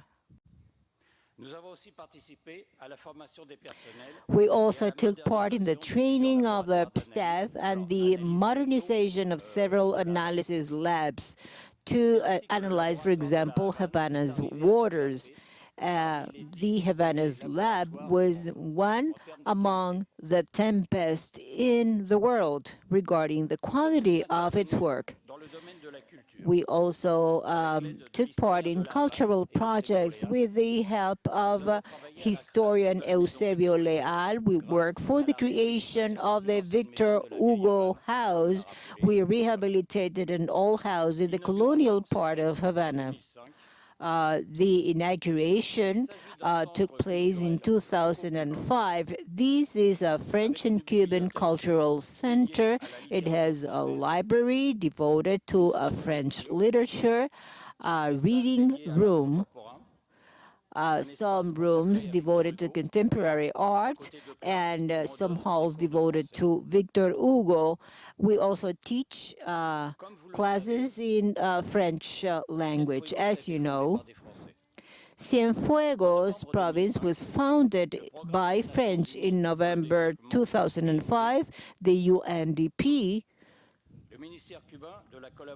the Cuban Ministry for Foreign Investments and Cooperation, and the French Embassy in Cuba requested Cuba-Cooperation to turn into an official partner of the local human development project in the province of Cienfuegos. More than 100 projects were executed, which were worth 1.6 million euros. This project is the most important in terms of a decentralized cooperation with France. I will now refer to annual projects, but these are just some of the projects. For example, the delivery of hospital material. We followed up on the Victor Hugo House activities. We also carry out some activities in France to promote the French culture, such as the concert played by José María Vitier in 2022 in Paris, or the tribute we paid to Eusebio Leal, the former historian of Havana. This was made at UNESCO. We organized the first film festival in Detroit, and we will be exhibiting 3 Cuban films. We hope to count on the presence of Jorge Luis Sanchez. The picture that you see here to the right, the upper right corner of the slide. The Olympic Games project includes the possibility to welcome some Cuban athletes. We will provide them with means for their training. We will entertain the visit of the boxing junior team of Cuba. All of these are important projects related to water supply and sanitation. This is a project to treat wastewaters in Havana and the installation of a new collector thanks to a drilling machine for microtunnels that will not affect the historical part of the city. This is the first time that we are going to carry out such an operation in Latin America. We know that even when we may have the best willingness in the world and other associations are also acting upon these problems, we cannot face the huge blockades, difficulties on our own. We need investments as very much in consistency with the plans for the development of the country by the year 2030. We required an investment of approximately $12.5 billion, and the participation of foreign companies is crucial. They should be able to resort to their banks to make the necessary transactions. They should not feel about the effects of the blockade on the Cuban economy. However, the blockade not only affects the Cuban economy, the European Union companies and banks are also victims of all the extraterritorial sanctions imposed by the U.S. They have had thousands of dollars in fines. A political contract to manage the international airport of Havana, and another project was thwarted for the improvement of the railway project in Havana. Melia and other companies are facing lawsuits by virtue of the Helms-Burton Act. Vice President of Melia Hotel Group cannot enter the U.S. territory by virtue of Title IV of the Helms-Burton Act. European banks paid almost $16 billion in fine, including $9 billion, and this was the case to BNP Paribas, by virtue of the extraterritorial laws imposed by the U.S. Of course, some companies refuse to make transactions with Cuba. So has been stated in the note of the Treasury Department. Others condemn the blockade, but they do not take concrete decisions. Every year, the General Assembly of the UN votes against the blockade. Most of European governments and the European Union condemned the blockade, and our President Macron remembered this in response to an open letter we sent to him, and you can see here to the left the copy of the letter that we sent to him. Deputy Francis Raphael Gaudin wrote in the report in 2019 as a mandate of Edouard Philippe.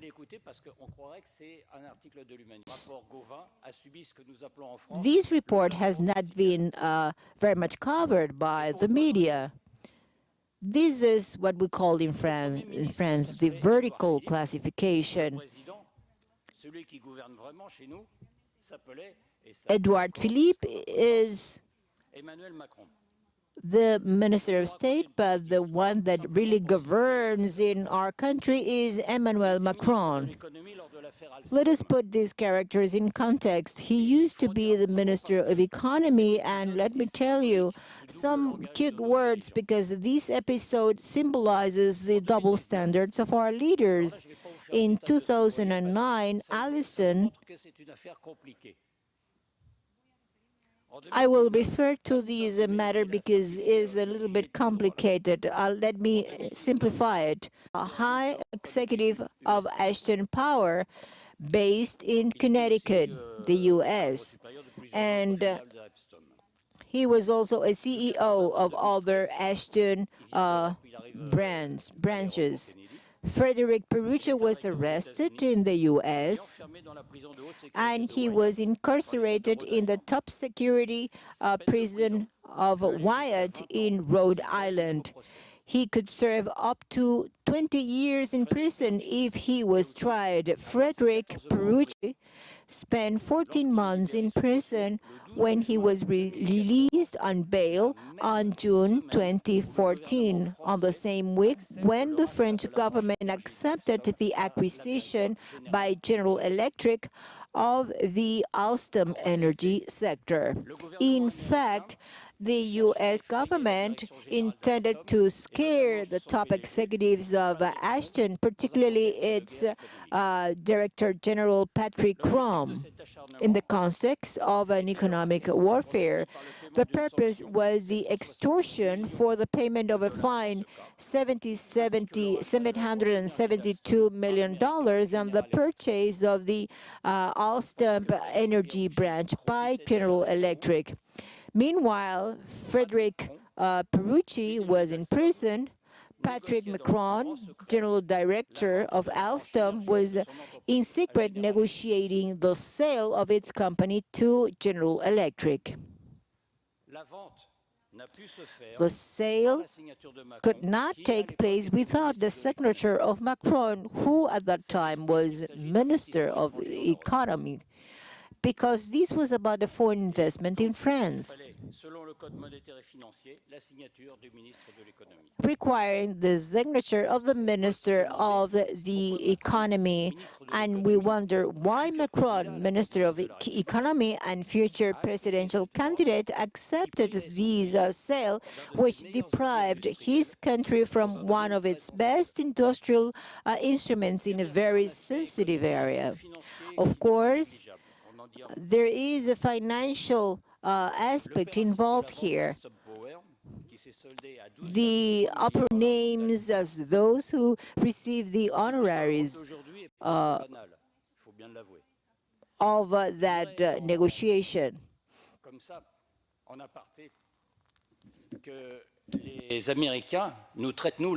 I would say that the U.S. government treats us Europeans as a banana republic, and we are, in fact, a banana. This is a transatlantic organization to raise awareness among European leaders about the reality of the U.S. society. Plusieurs dirigeants européens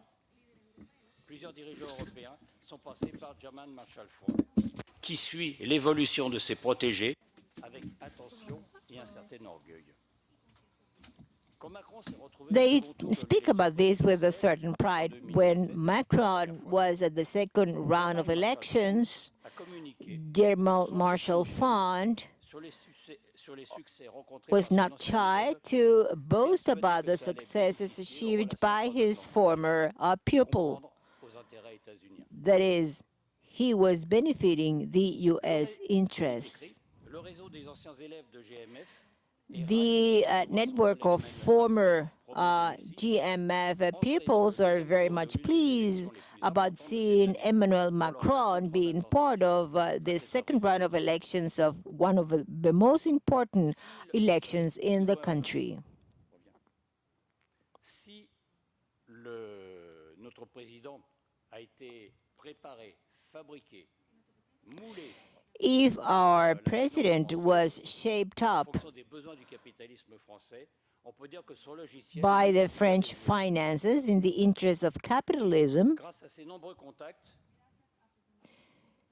we should say that thanks to his numerous contacts, Marshall Funds is able to directly intervene in the European Union. Some former diplomats are directly hired by GMF. There is a permanent relationship. There is a permanent influence explaining why our leaders defend more our interests in the face of the U.S. aggressiveness. The European Union, repeatedly condemning the U.S. blockade against Cuba, adopted in 1996 a set of regulations to protect the country against the extraterritorial regulations imposed by a third country.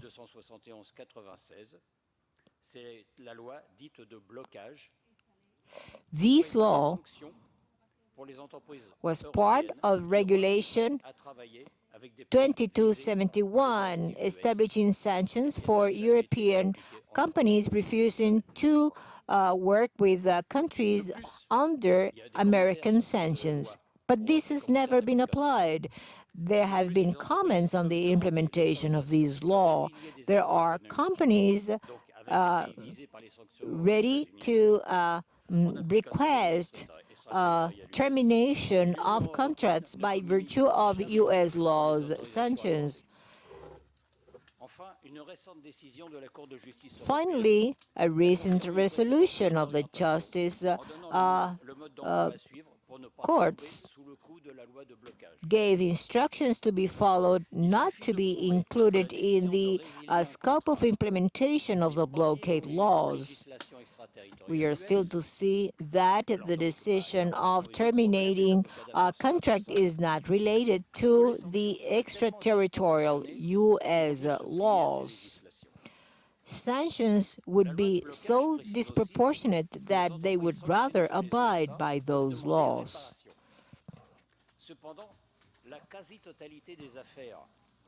However, almost in every case, everything ends up by an agreement between the U.S.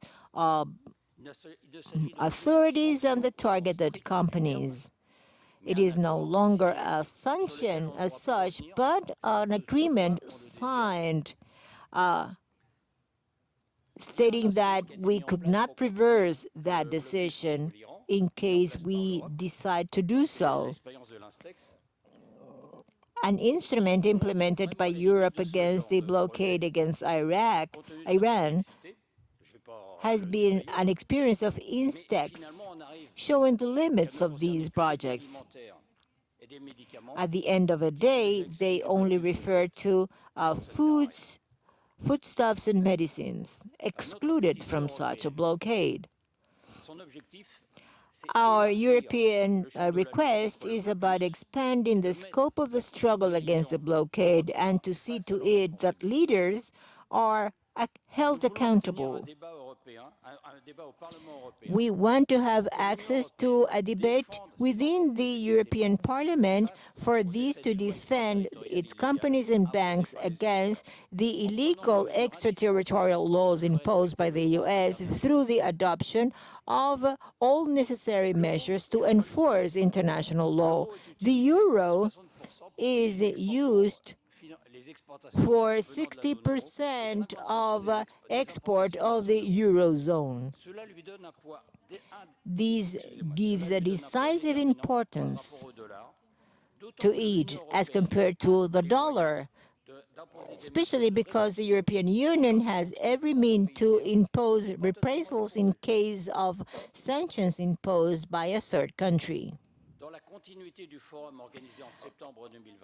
The forum held in September 2022, our association joined forces with organizations of Italy and Sweden. We have just jointly launched the European request against the blockade imposed on Cuba so that companies and banks of Europe are able to trade with Cuba without being subject to the illegal measures. This has been drafted in Spanish.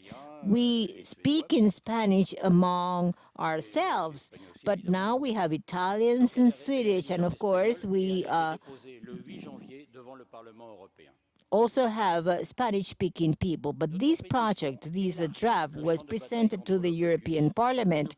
This is just to expand our scope of action against the blockade, and we want to have our leaders accountable to defend the European economy. We asked them, in particular, nous leur demandons que la commission des pétitions, c'est là où arrive la pétition, elle arrive devant that la the petition commission at the UN, because we have several commissions at the European Union, so we asked this commission to convene a hearing to discuss these matters. Likewise, we have asked this commission to make an in-depth study about the direct economic consequences of the U.S. Economic blockade against Cuba and its impact on European and Cuban relations, particularly in the case of companies affected by the blockade laws. We urge this commission to present to the European Parliament as soon as possible a text that will make it possible to appoint in every country of the Union some banks to make transactions with Cuba, and that the European Union would defend them in case of sanctions imposed by the U.S. In every country, we are launching a campaign in support of this appeal to put pressure on our leaders, and every month we will take new signatures to the European Parliament. We launch an appeal to all French organizations and organizations of the EU to oppose the U.S. blockade. We called on trade unionists, scholars, cultural and business personalities, and all those whose voices can be heard so that they adopt a position in support of Cuba and our call. We call upon all peoples to sign these petition to defend the Cuban people's right. It is not by coincidence that we have chosen January the 8th as the date to submit our proposal. This marked the victorious entry of Fidel's caravan into Havana. This is the victory day against the arbitrariness imposed by the U.S. This has generated great expectations in Cuba. Several media have been echoing this project.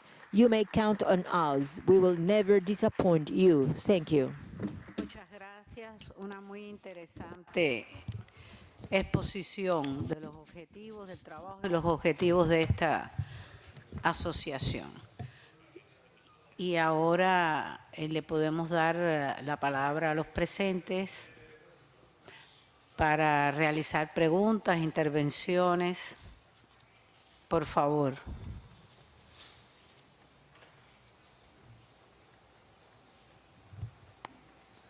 Preguntas, por favor. Ideas que puedan aportar, por favor. Bonjour, je vais m'exprimer en français aussi. Merci pour cet exposé et je m'exprime aussi pour mes camarades et mes amis cubains. Je suis Frédéric Bocara, responsable national du Parti communiste français, économiste, et je porte à la connaissance que cette campagne, nous allons l'appuyer, le Parti communiste français. Nous avons une réunion de notre Conseil national, c'est comme le comité central, les 4 et 5 février, et nous allons prendre des décisions concernant cette campagne. Je pense aussi que dans les pays, et c'est une suggestion, dans les pays, beaucoup de pays d'Europe existent, comme en France, des institutions qui s'appellent Conseil économique, social et environnemental, des fois. J'en suis membre honoraire pendant 6 ans. Et se trouvent, c'est des sortes de chambres parlementaires consultatives où se trouvent les organisations de la société civile, les syndicats, des associations environnementales, des organisations de jeunesse, des personnalités. We have been working in these organizations with the youth, with different kind of entities. As an economist, I've been working together with them. And this is a symbolic place indeed. And not only because of the expression of the civil society organized in the country, we can also make presentations on this campaign to support these organizations. And in France, as well as in other countries, we could show as evidence our support. I'm talking about trade unions, I'm talking about entrepreneurial groups and cooperation groups, and to find the support for this campaign. I mean, the public support. Nous avons peut-être, vous l'avez vu, la lutte sur les retraites. And this is a way, let's say, to keep the struggle in France for the, let's say, retirement law, and all these campaigns were supported by trade unions and some other organizations. And I would like to comment also as a politician and economist that this matter is seen in Europe, but also seen in this presentation. We have to think about the elimination of nuclear centrals. And some places where many nuclear plants are located. And before there is a manifestation against this, where we have General Electric, where 7,000 people in a city have been in a riot. So I mean with all this that the blockade is far from considering only Cuba, that also goes against humanity. If we want a world to share, well, the blockade is a caricature of the monopoly. And this is related to all countries and to all national interests. And I also think that this is a human matter. We can say, with an ultra-extreme Marxism and facing the United States, that we cannot do anything because the power of human legitimacy might increase for the common good to fight against this scourge.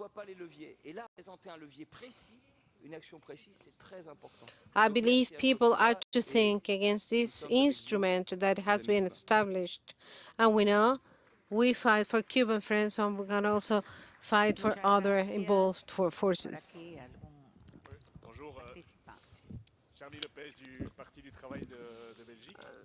I'm Charlie de Perez from the Labour Party of Belgium. I would like to thank for this interesting presentation, which is so much inspiring, with the concrete experiences that have been established, which are quite impressive. On the other hand, the European initiative can be also analyzed in our country on how to support this European initiative and participate in its support. I have one question. In the cooperation initiatives, there is something related to youth? Is there something related to youth, with youth organizations? Because have you done in Cuba in these regards? That's a question I wanted to ask. With the participation of our Belgian friends, we need to know that in Europe we work, but the contacts there are complicated. I have been having some meetings with the persons who come from Belgium, and I felt bad for not having met them before, because I believe we have to work together and we have to recover the time we have lost. About your question, we don't have any specific activities with young people, and the reason is vraiment besoin de nous pour éduquer leur jeunesse, ça se passe vraiment très bien. Par contre, that these groups do not need us to educate youth, but about young person, I have to say something we did in Cienfuegos. I don't know how you do this in Belgium. La détection précoce de l'autisme en France n'existe pas. Ce sont les médecins de famille qui the early detection of autism is important, so it has to be done in early ages of children. Il est peut-être autiste, voilà, mais beaucoup d'années sont passées et c'est très dur à rattraper. Many years have elapsed for being able to detect when there is autism in a child. Now, when a child is 3 years old, we can already make these. Et donc, quand ces jeunes, les responsables de l'école d'autisme sont venus en France, ceux de Cienfuegos, diagnostic. And we have organized this exchange, which have been quite beneficial for many parties. The problem is that in France we need to find who are responsible for dealing with children who have this situation. Perhaps we might have exchanges to be able to know how we can help in this sense, and responsible for dealing with autistic children in schools. For instance, a mother of this kind of child has to be explained what we do.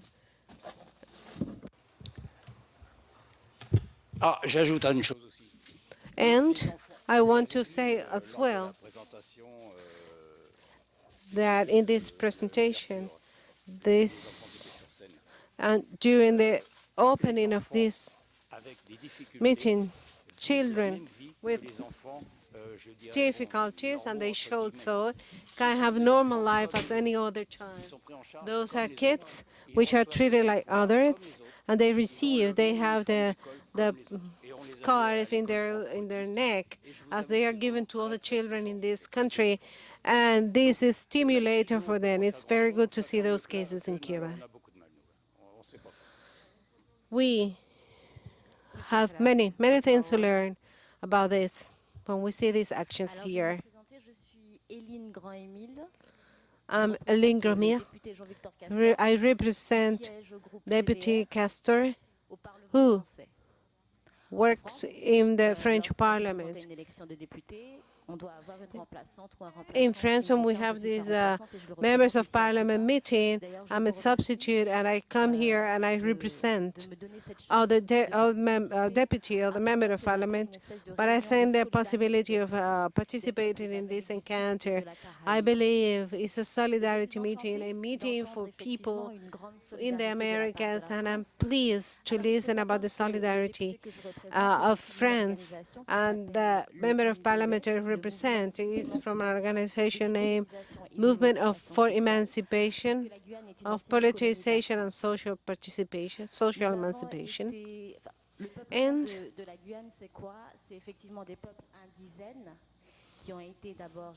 we work with Aboriginal populations that has been French colonies, also with population that have been in a slavery position, that have been working for the colonial French system, and other kind of populations from neighboring countries.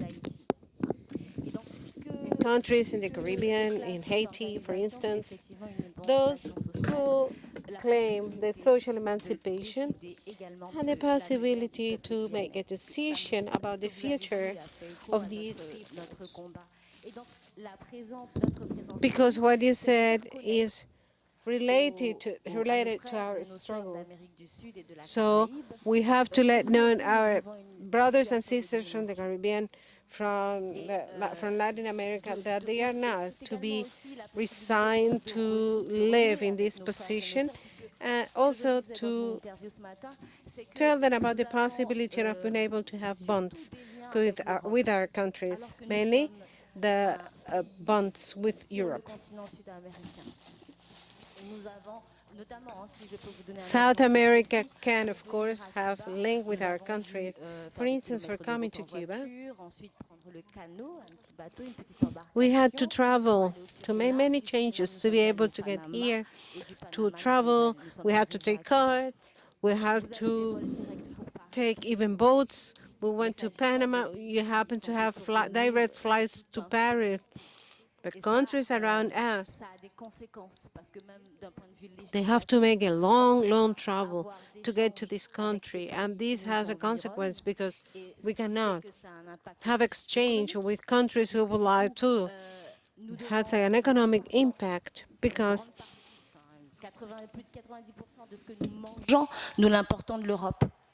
the prices of our tickets is high. 90% of what we eat is imported in our countries from the...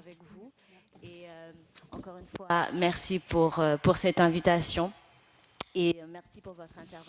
And we would like anyways to invite for this possibility and for speaking about this solidarity from France to Cuba. ¿Alguna otra persona?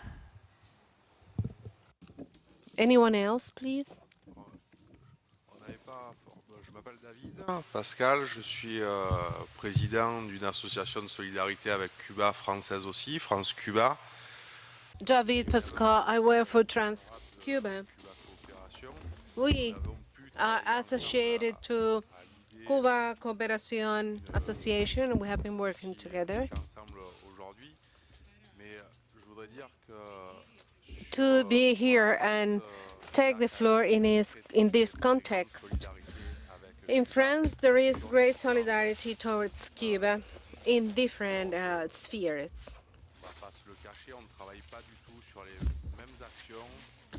We do not work with the same actions, though we have the same purposes to cooperate with Cuba.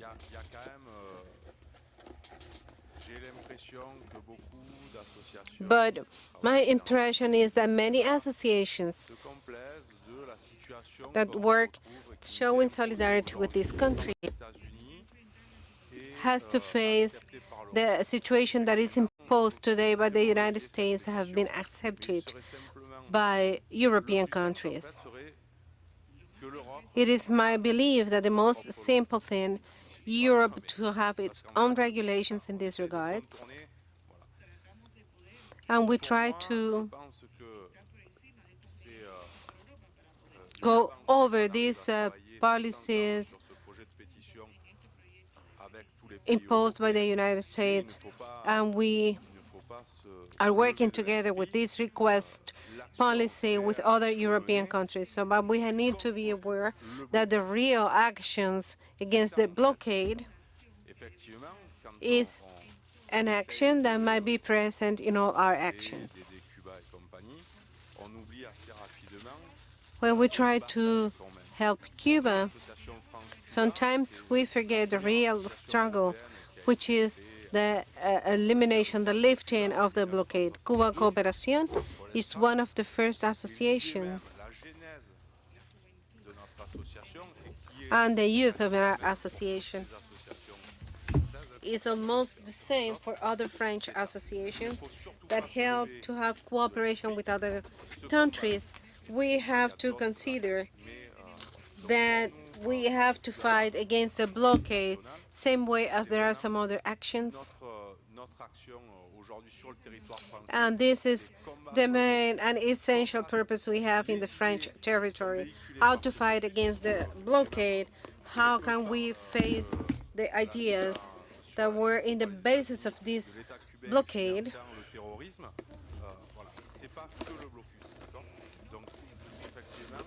And it's not only the blockade, but also how to fight against the inclusion of Cuba in the list of terrorist countries. We are to work, all of us together, and I hope that after this conference and the celebration of this Congress or meeting this week, we have to be much more together. I'd like to congratulate Cuba for its work and I would like to speak about some projects of Cuba-Cooperation, Cuba-Cooperation entity. Philippe Manuel was not able to be here to represent that organization, but this is a project between the Southeast Havana Cooperation Committee, which is going to deal with the cultural exchange and brotherhood between Havana and Marseille. Thank you so much. Muchas gracias a nuestro conferencista. Thanks a lot for the contributions you have made to this debate. Thanks to everyone, and please have a good day.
El señor Yiannis Tolios se encuentra en la sala. Yiannis Tolios, de Grecia.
Bueno, buenas tardes ya, porque son las 12 del día. Good afternoon. It's midday already.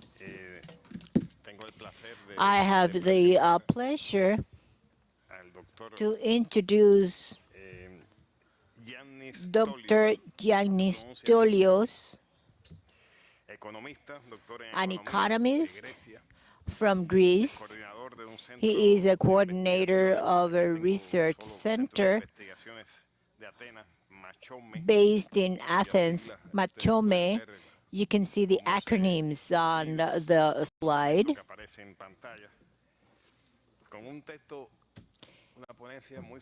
He has a very suggestive presentation, judging by the title. This makes us think about many things.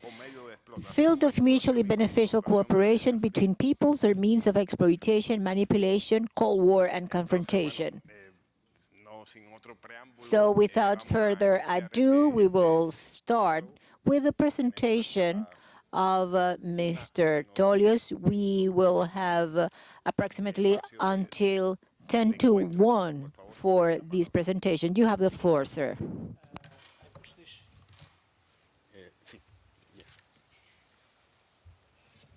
Gracias, señor Ubieda. Thank you, Mr. Ubieda, for the invitation to participate in this very interesting conference.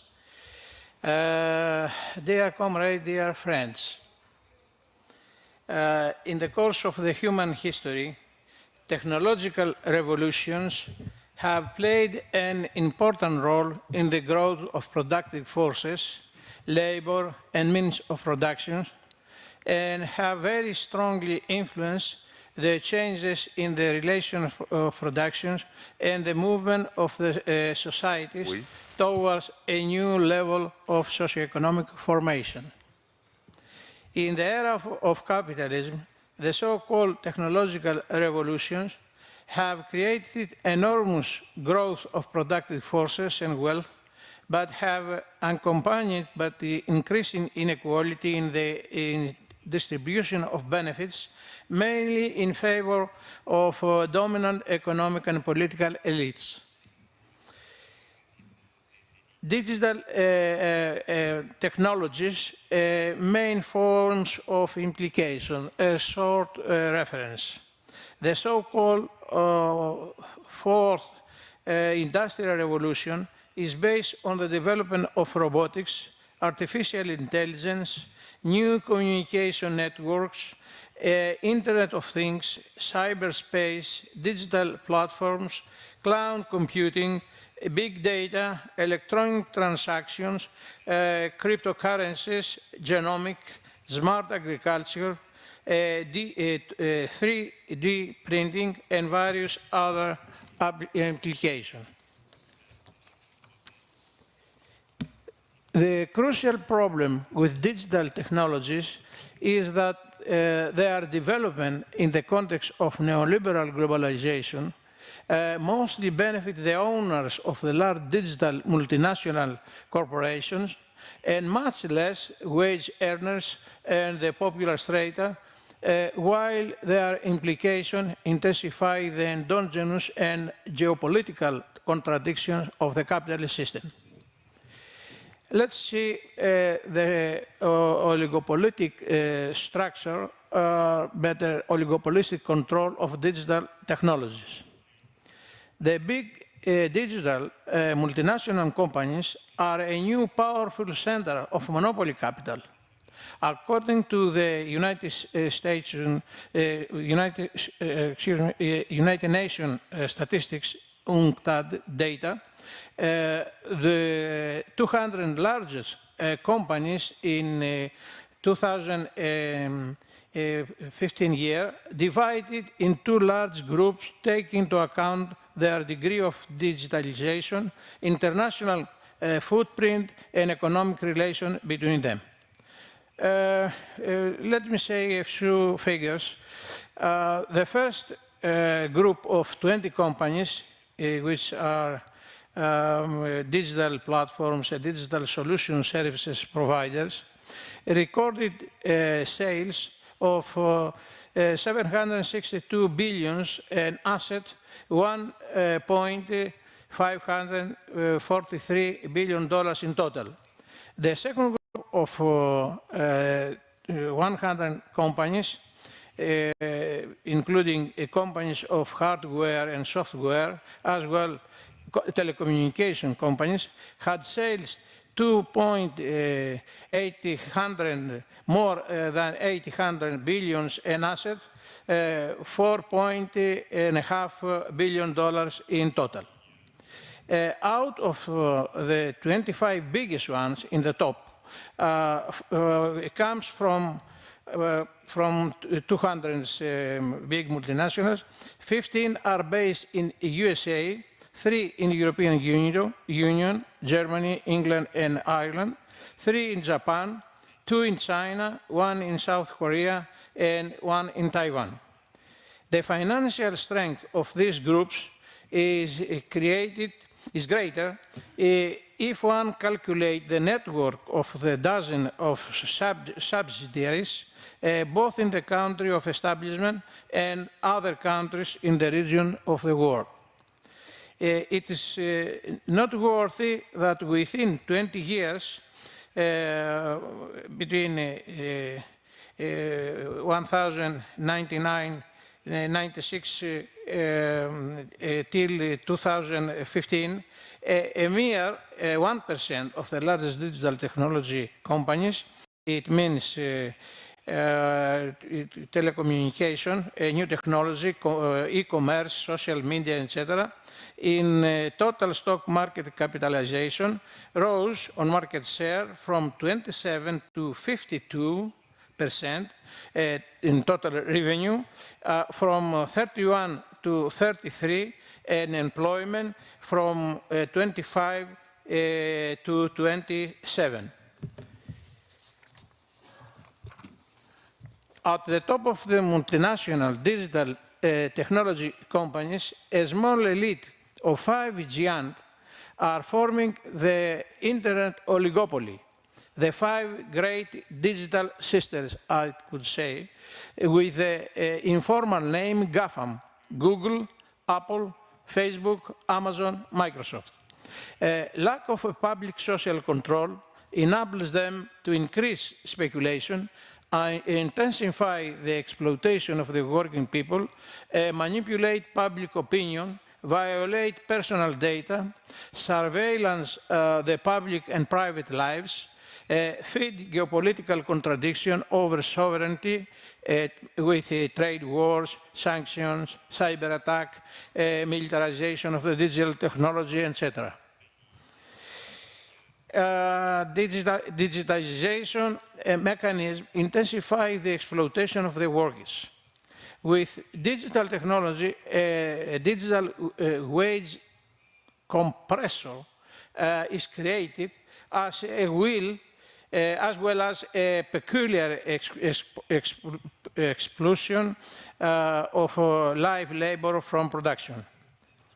A new form of employment, teleworking, crowd-working, click working, cloud working, crowdsourcing, etc., tend step by step to become a normal condition in developed countries. We also have an intensity of the phenomenon of the digital nomads, where working activity is carrying out in another region or country from the place of business. A new form of employment actually weaker the position of employees, e.g., for example, labor intensification, difficulty in accessing trade union, etc., and intensify their exploitation. Finally, new employment conditions bring to the fore a new generation of the workers who earn 100 per month and are employed for 4 till 8 days in total, as well as growing percentage of the workers who earn €400 per month, while trade union rights or membership become either very problematic or impossible.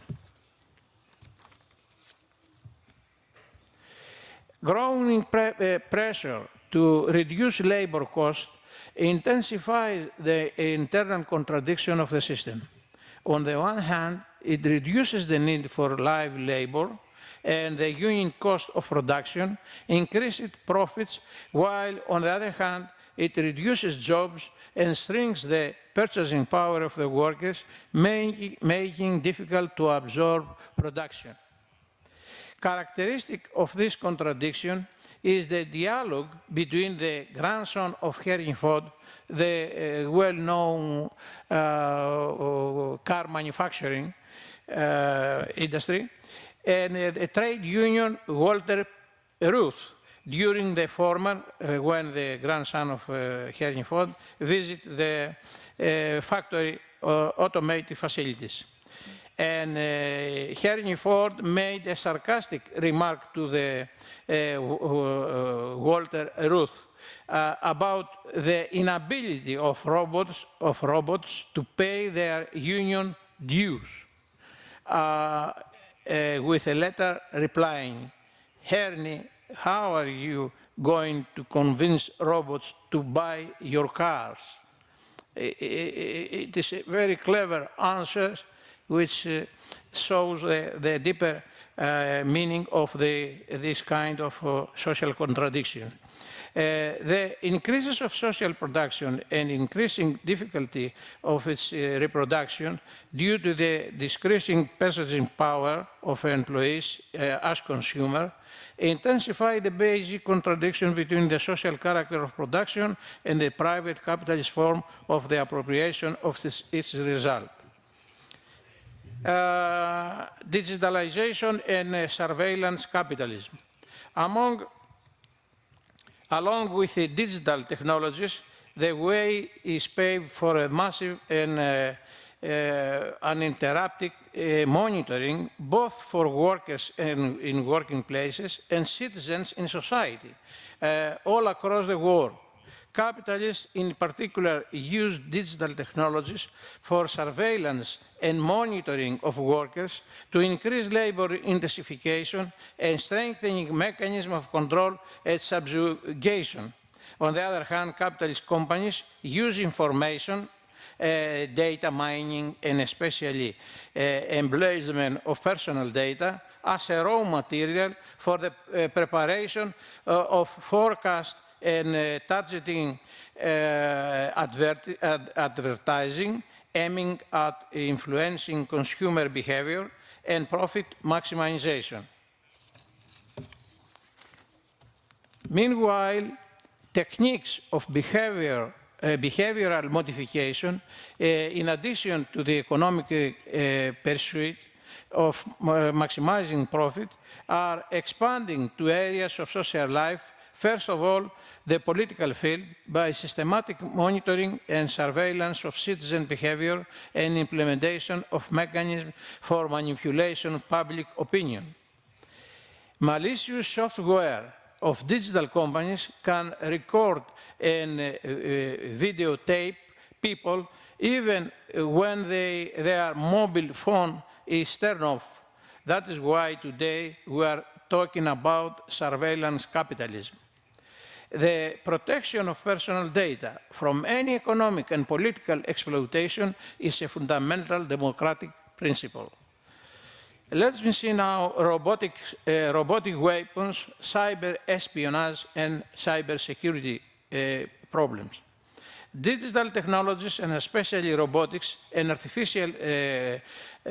with artificial intelligence, give a new dimension to the production of murderous weapons.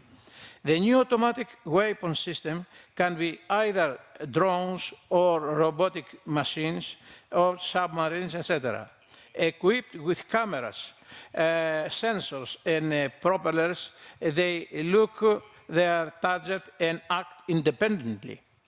This is an extremely negative and dangerous development for humanity, and this weapon should be banned. The United Nations Conference on Conventional Weapons in Geneva, despite efforts so far, has not yet managed to put an end to their use. The effort must continue until a final agreement is set. On the other hand, various digital applications created a virtual cyberspace of the importance of which is growing.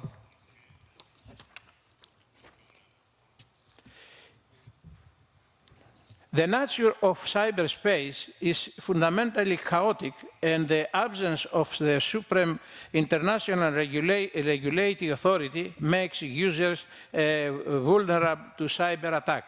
Cyber warfare is a form of hybrid war generating asymmetric threats. There is a growing trend of militarization of cyberspace, which is now considered the fifth era of war, in addition to land, sea, air, and space. It's clear that we are facing the creation of a military digital complex and a parallel military spy satellite complex, which create new dangers for the world peace. It is characteristic that the five major American digital multinational GAFAM, Google, Apple, Facebook, Amazon, Microsoft, maintain complex business and personal ties with the USA Department of Defense and the Secret Services, NSA, and CIA, and particularly act as a pillar of the militarization of the cyberspace. Another aspect of cyberspace which is linked to the cybersecurity is the development of digital cyber espionage technologies, also known as spyware. There are instruments developed, purchased and used by intelligence services or security forces of state. For example, the cyber weapon Pegasus has the ability to access encrypted files, read messages in apps, applications, such as WhatsApp, detect the actual location of the device via GPS and cell ID, and monitoring it in real time. It was revealed that Pegasus had been used to spy on political opponents, prosecutors, lawyers, journalists, business people in countries like Spain, Hungary, Poland, Malaysia, India, and United Arab Emirates, Saudi Arabia, etc.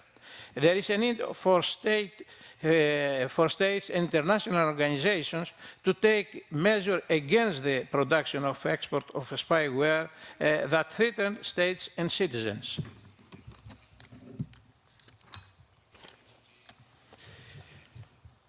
Addressing the problem of cybersecurity is not solved by the allocation of more and more funds by countries, although to some extent certain cost is necessary.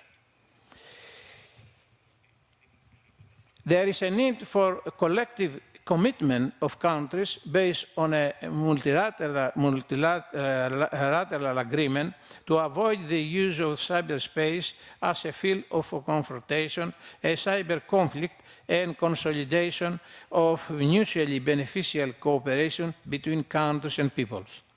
However, the USA and European NATO allies have rejected the idea of an international treaty on cybersecurity. Obviously, the politics of power and global hegemony remain dominant in the USA foreign policy. Digitalization, cryptocurrencies, and speculation, another aspect of digital technologies. Another application of digital technology is the cryptocurrencies, Bitcoin, etc., which today are functioning mainly as electronic speculation. A recent example of the collapse of the cryptocurrency exchange platform, FTX, and the losses of many $billions of customers. Cryptocurrencies, albeit having to intrinsic value, have advantages that could be useful in transaction, Respectively, banknotes are also have not intrinsic value, but they have institutional recognition. It's much different. Consequently, their use requires international regulation and control. Among other things, there should be taxation on the resulting profits, as well as a tax on the cryptocurrency transaction, as applied, for example, as I read in India. At the same time, they have to face a serious disadvantage. Blockchain technology consumes a lot of energy. For example, Bitcoin per unit of time consumes as much as electricity as use Greece, 50 terabyte a year.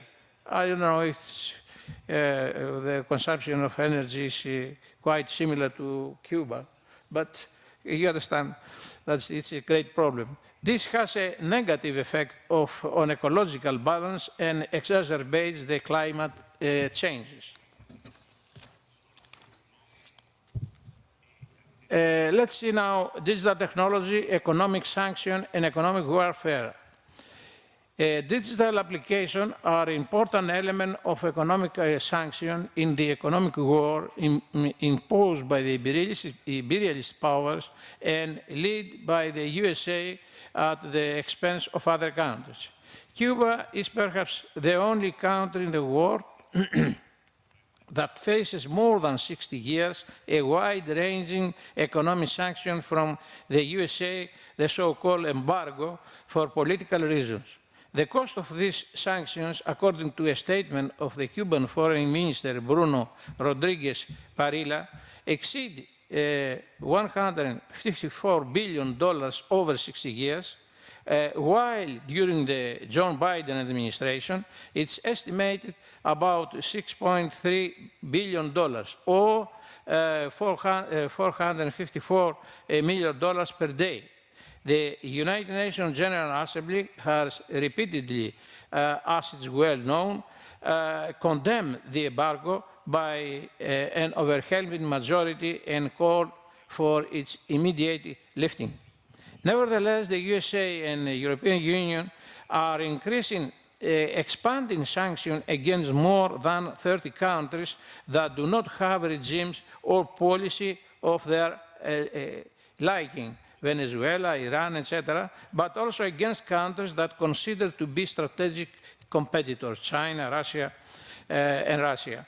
On the occasion of the war in Ukraine, the USA and the European Union have imposed a wide range of economic sanctions on Russia, covering a large volume of economic activities, energy resources, transport, financial transactions, digital application, media, tourist trips, and so on. Particularly in the field of the digital technologies, Facebook and Twitter have blocked Russian government accounts. Microsoft has banned Russian sponsored content in the big search machine, and Russian Today RT news network, while Apple has announced that it is stopping the sale of products and the functionality of several services to Russia, etc. However, economic sanctions and commercial wars have two-way effects, both on the victims and the offenders.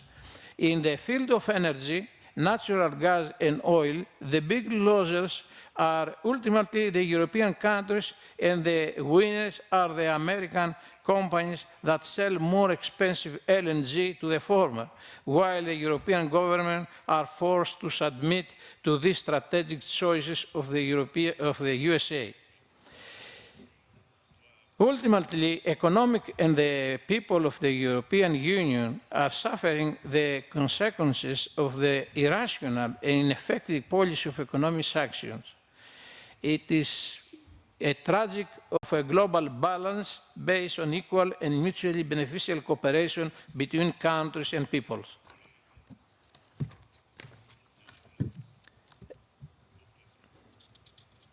The digitalization under the neoliberal policy is a lever of perpetuating unequal economic relations.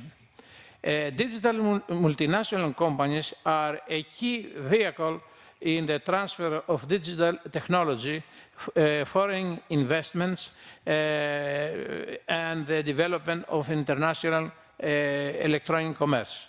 At the same time, for their official establishment, multinationals choose countries with low tax rate, the so-called tax havens. According to the Fortune Global, from the world's 500 largest companies, it's estimated that in 2025, 45% will be based in countries with low tax rates compared with 5% in 2000. It's clear what's going on. The final result of the action of this corporation, together with the digital one, lead to intensify the unequal distribution of income in the countries of origin as well as in the countries of establishment, simultaneously intensifying global regional inequalities. Typical of the growing unequal distribution of income, it is the fact that 1% of the world population with a fortune of more than $1 billion own more than 50% of the world's wealth in 2017, compared to 45% in early 2000, while in 2030 it is predicted to rise in 64%. The USA and the Switzerland are the first countries that facilitate large corporations and millionaires to make tax evasion. At the meeting of the G20, a finance minister in Riyadh of Saudi Arabia in 2020, when the issue of taxation of digital giants was raised, the United States refused to introduce a digital tax on the large multinational digital companies led by the GAFAM oligopoly. Let's see now which is going to be the alternative future. The growing of the digital technologies and the production forces highlights the fact that the historical boundaries of the dominant capitalist relations have virtually exhausted their historical perspective. A new system of economic organization is a vital necessary for the benefit of all members of society. Therefore, we seem to have some across two basic alternatives for the future. The first is linked to the preservation of income and wealth accumulation in the hands of the ruling elites who lives a privileged life, while a vast majority of the population lives below to the poverty lines, and at the same time another small group moving between the two poles enjoying a relatively comfortable life. The second perspective is linked to a model of post-capitalist organization in contrast to the current dominant neoliberal model, which will take advantage to the possibilities offered by the automation and new technologies in order to meet the growing and changing social needs and the environmental protection. The bleak scenario of digital technologies, which lead to the further mass of unemployment and social exclusion, is neither fatal nor inevitable. It's worth remembering that the astrophysicist Stephen Hawking has stated, "Fear capitalism and not robots," adding that machine can produce anything we need, but the issue is how to result are shared, how the results are shared. let me see the last part of my presentation. Transitional program and digital technologies. The vehicle for moving toward this hopeful alternative future is the fight for the transition program implementing radical social changes by exploiting the advantage of digitization for the benefit of the society and with a vision of the ecological, socialist and communist perspective. In the context of the transition program for the government of societies toward to the historical necessary future, as Marx noted, some key measures related to the digital technologies are necessary. First of all, production of the working time, reduction of the working time to 6 hours a day and 30 hours in total a week without wage reduction in order to increase employment and reduce unemployment while boosting productivity and wages at the same time. It's realistic. It is not an unrealistic consideration. Establish measures of ensuring fundamental labor and trade union rights for workers on digital platforms, collective bargaining agreements to all employees, protection of the health and safety in the process of the work. Strict control of the dominant position of the large digital companies and democratic regulation of the market by combating monopoly practices and public control on the big enterprises offering public goods. Taxation of profits of multinational digital technology companies in the country where they are created, based on the development, social and environmental criteria that should be implemented. Prohibition of the surveillance practices by employees to their, by the employers to their employees, and protection of citizen personal data from continuous surveillance and financial exploitation, as well as from political manipulation and espionage practices.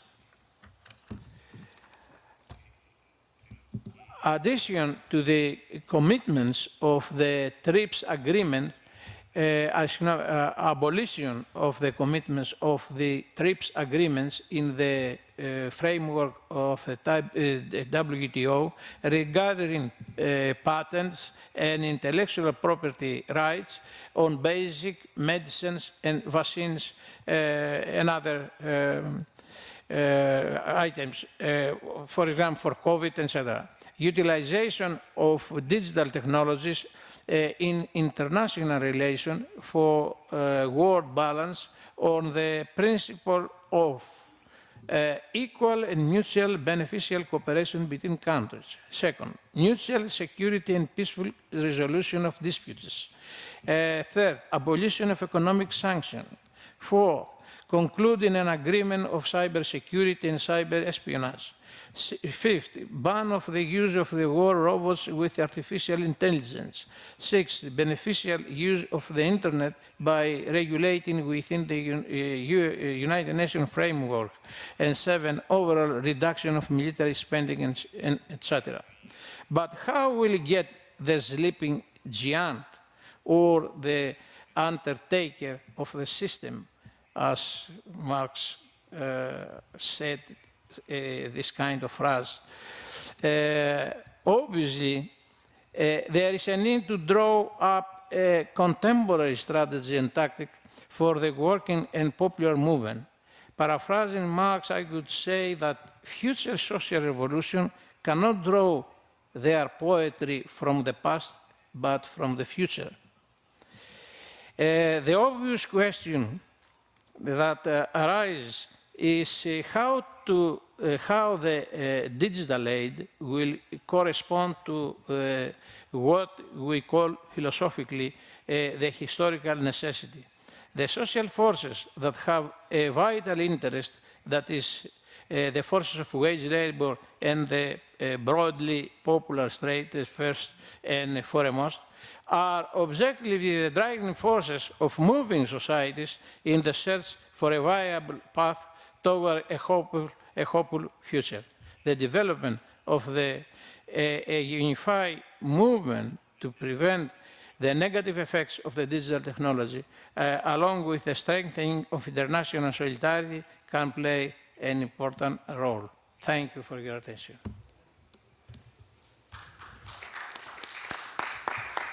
Thank you. We have some minutes.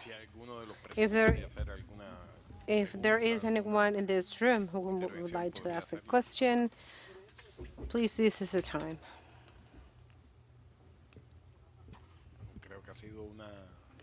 I believe this has been quite an interesting presentation, very clarifying one.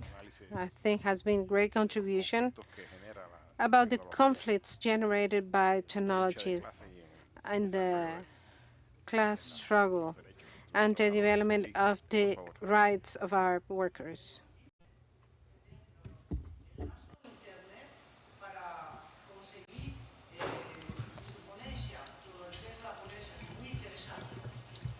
The speaker is not using the microphone.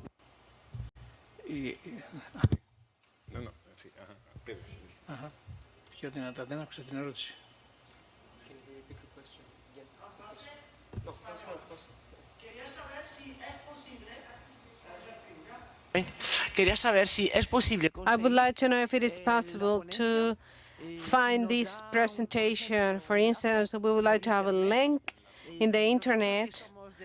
We who are from the French Association France-Cuba, we would like to have this presentation. It's very, very important with specific information, with statistical information.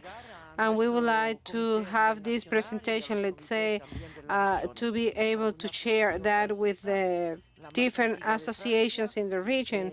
We are the eldest association in France.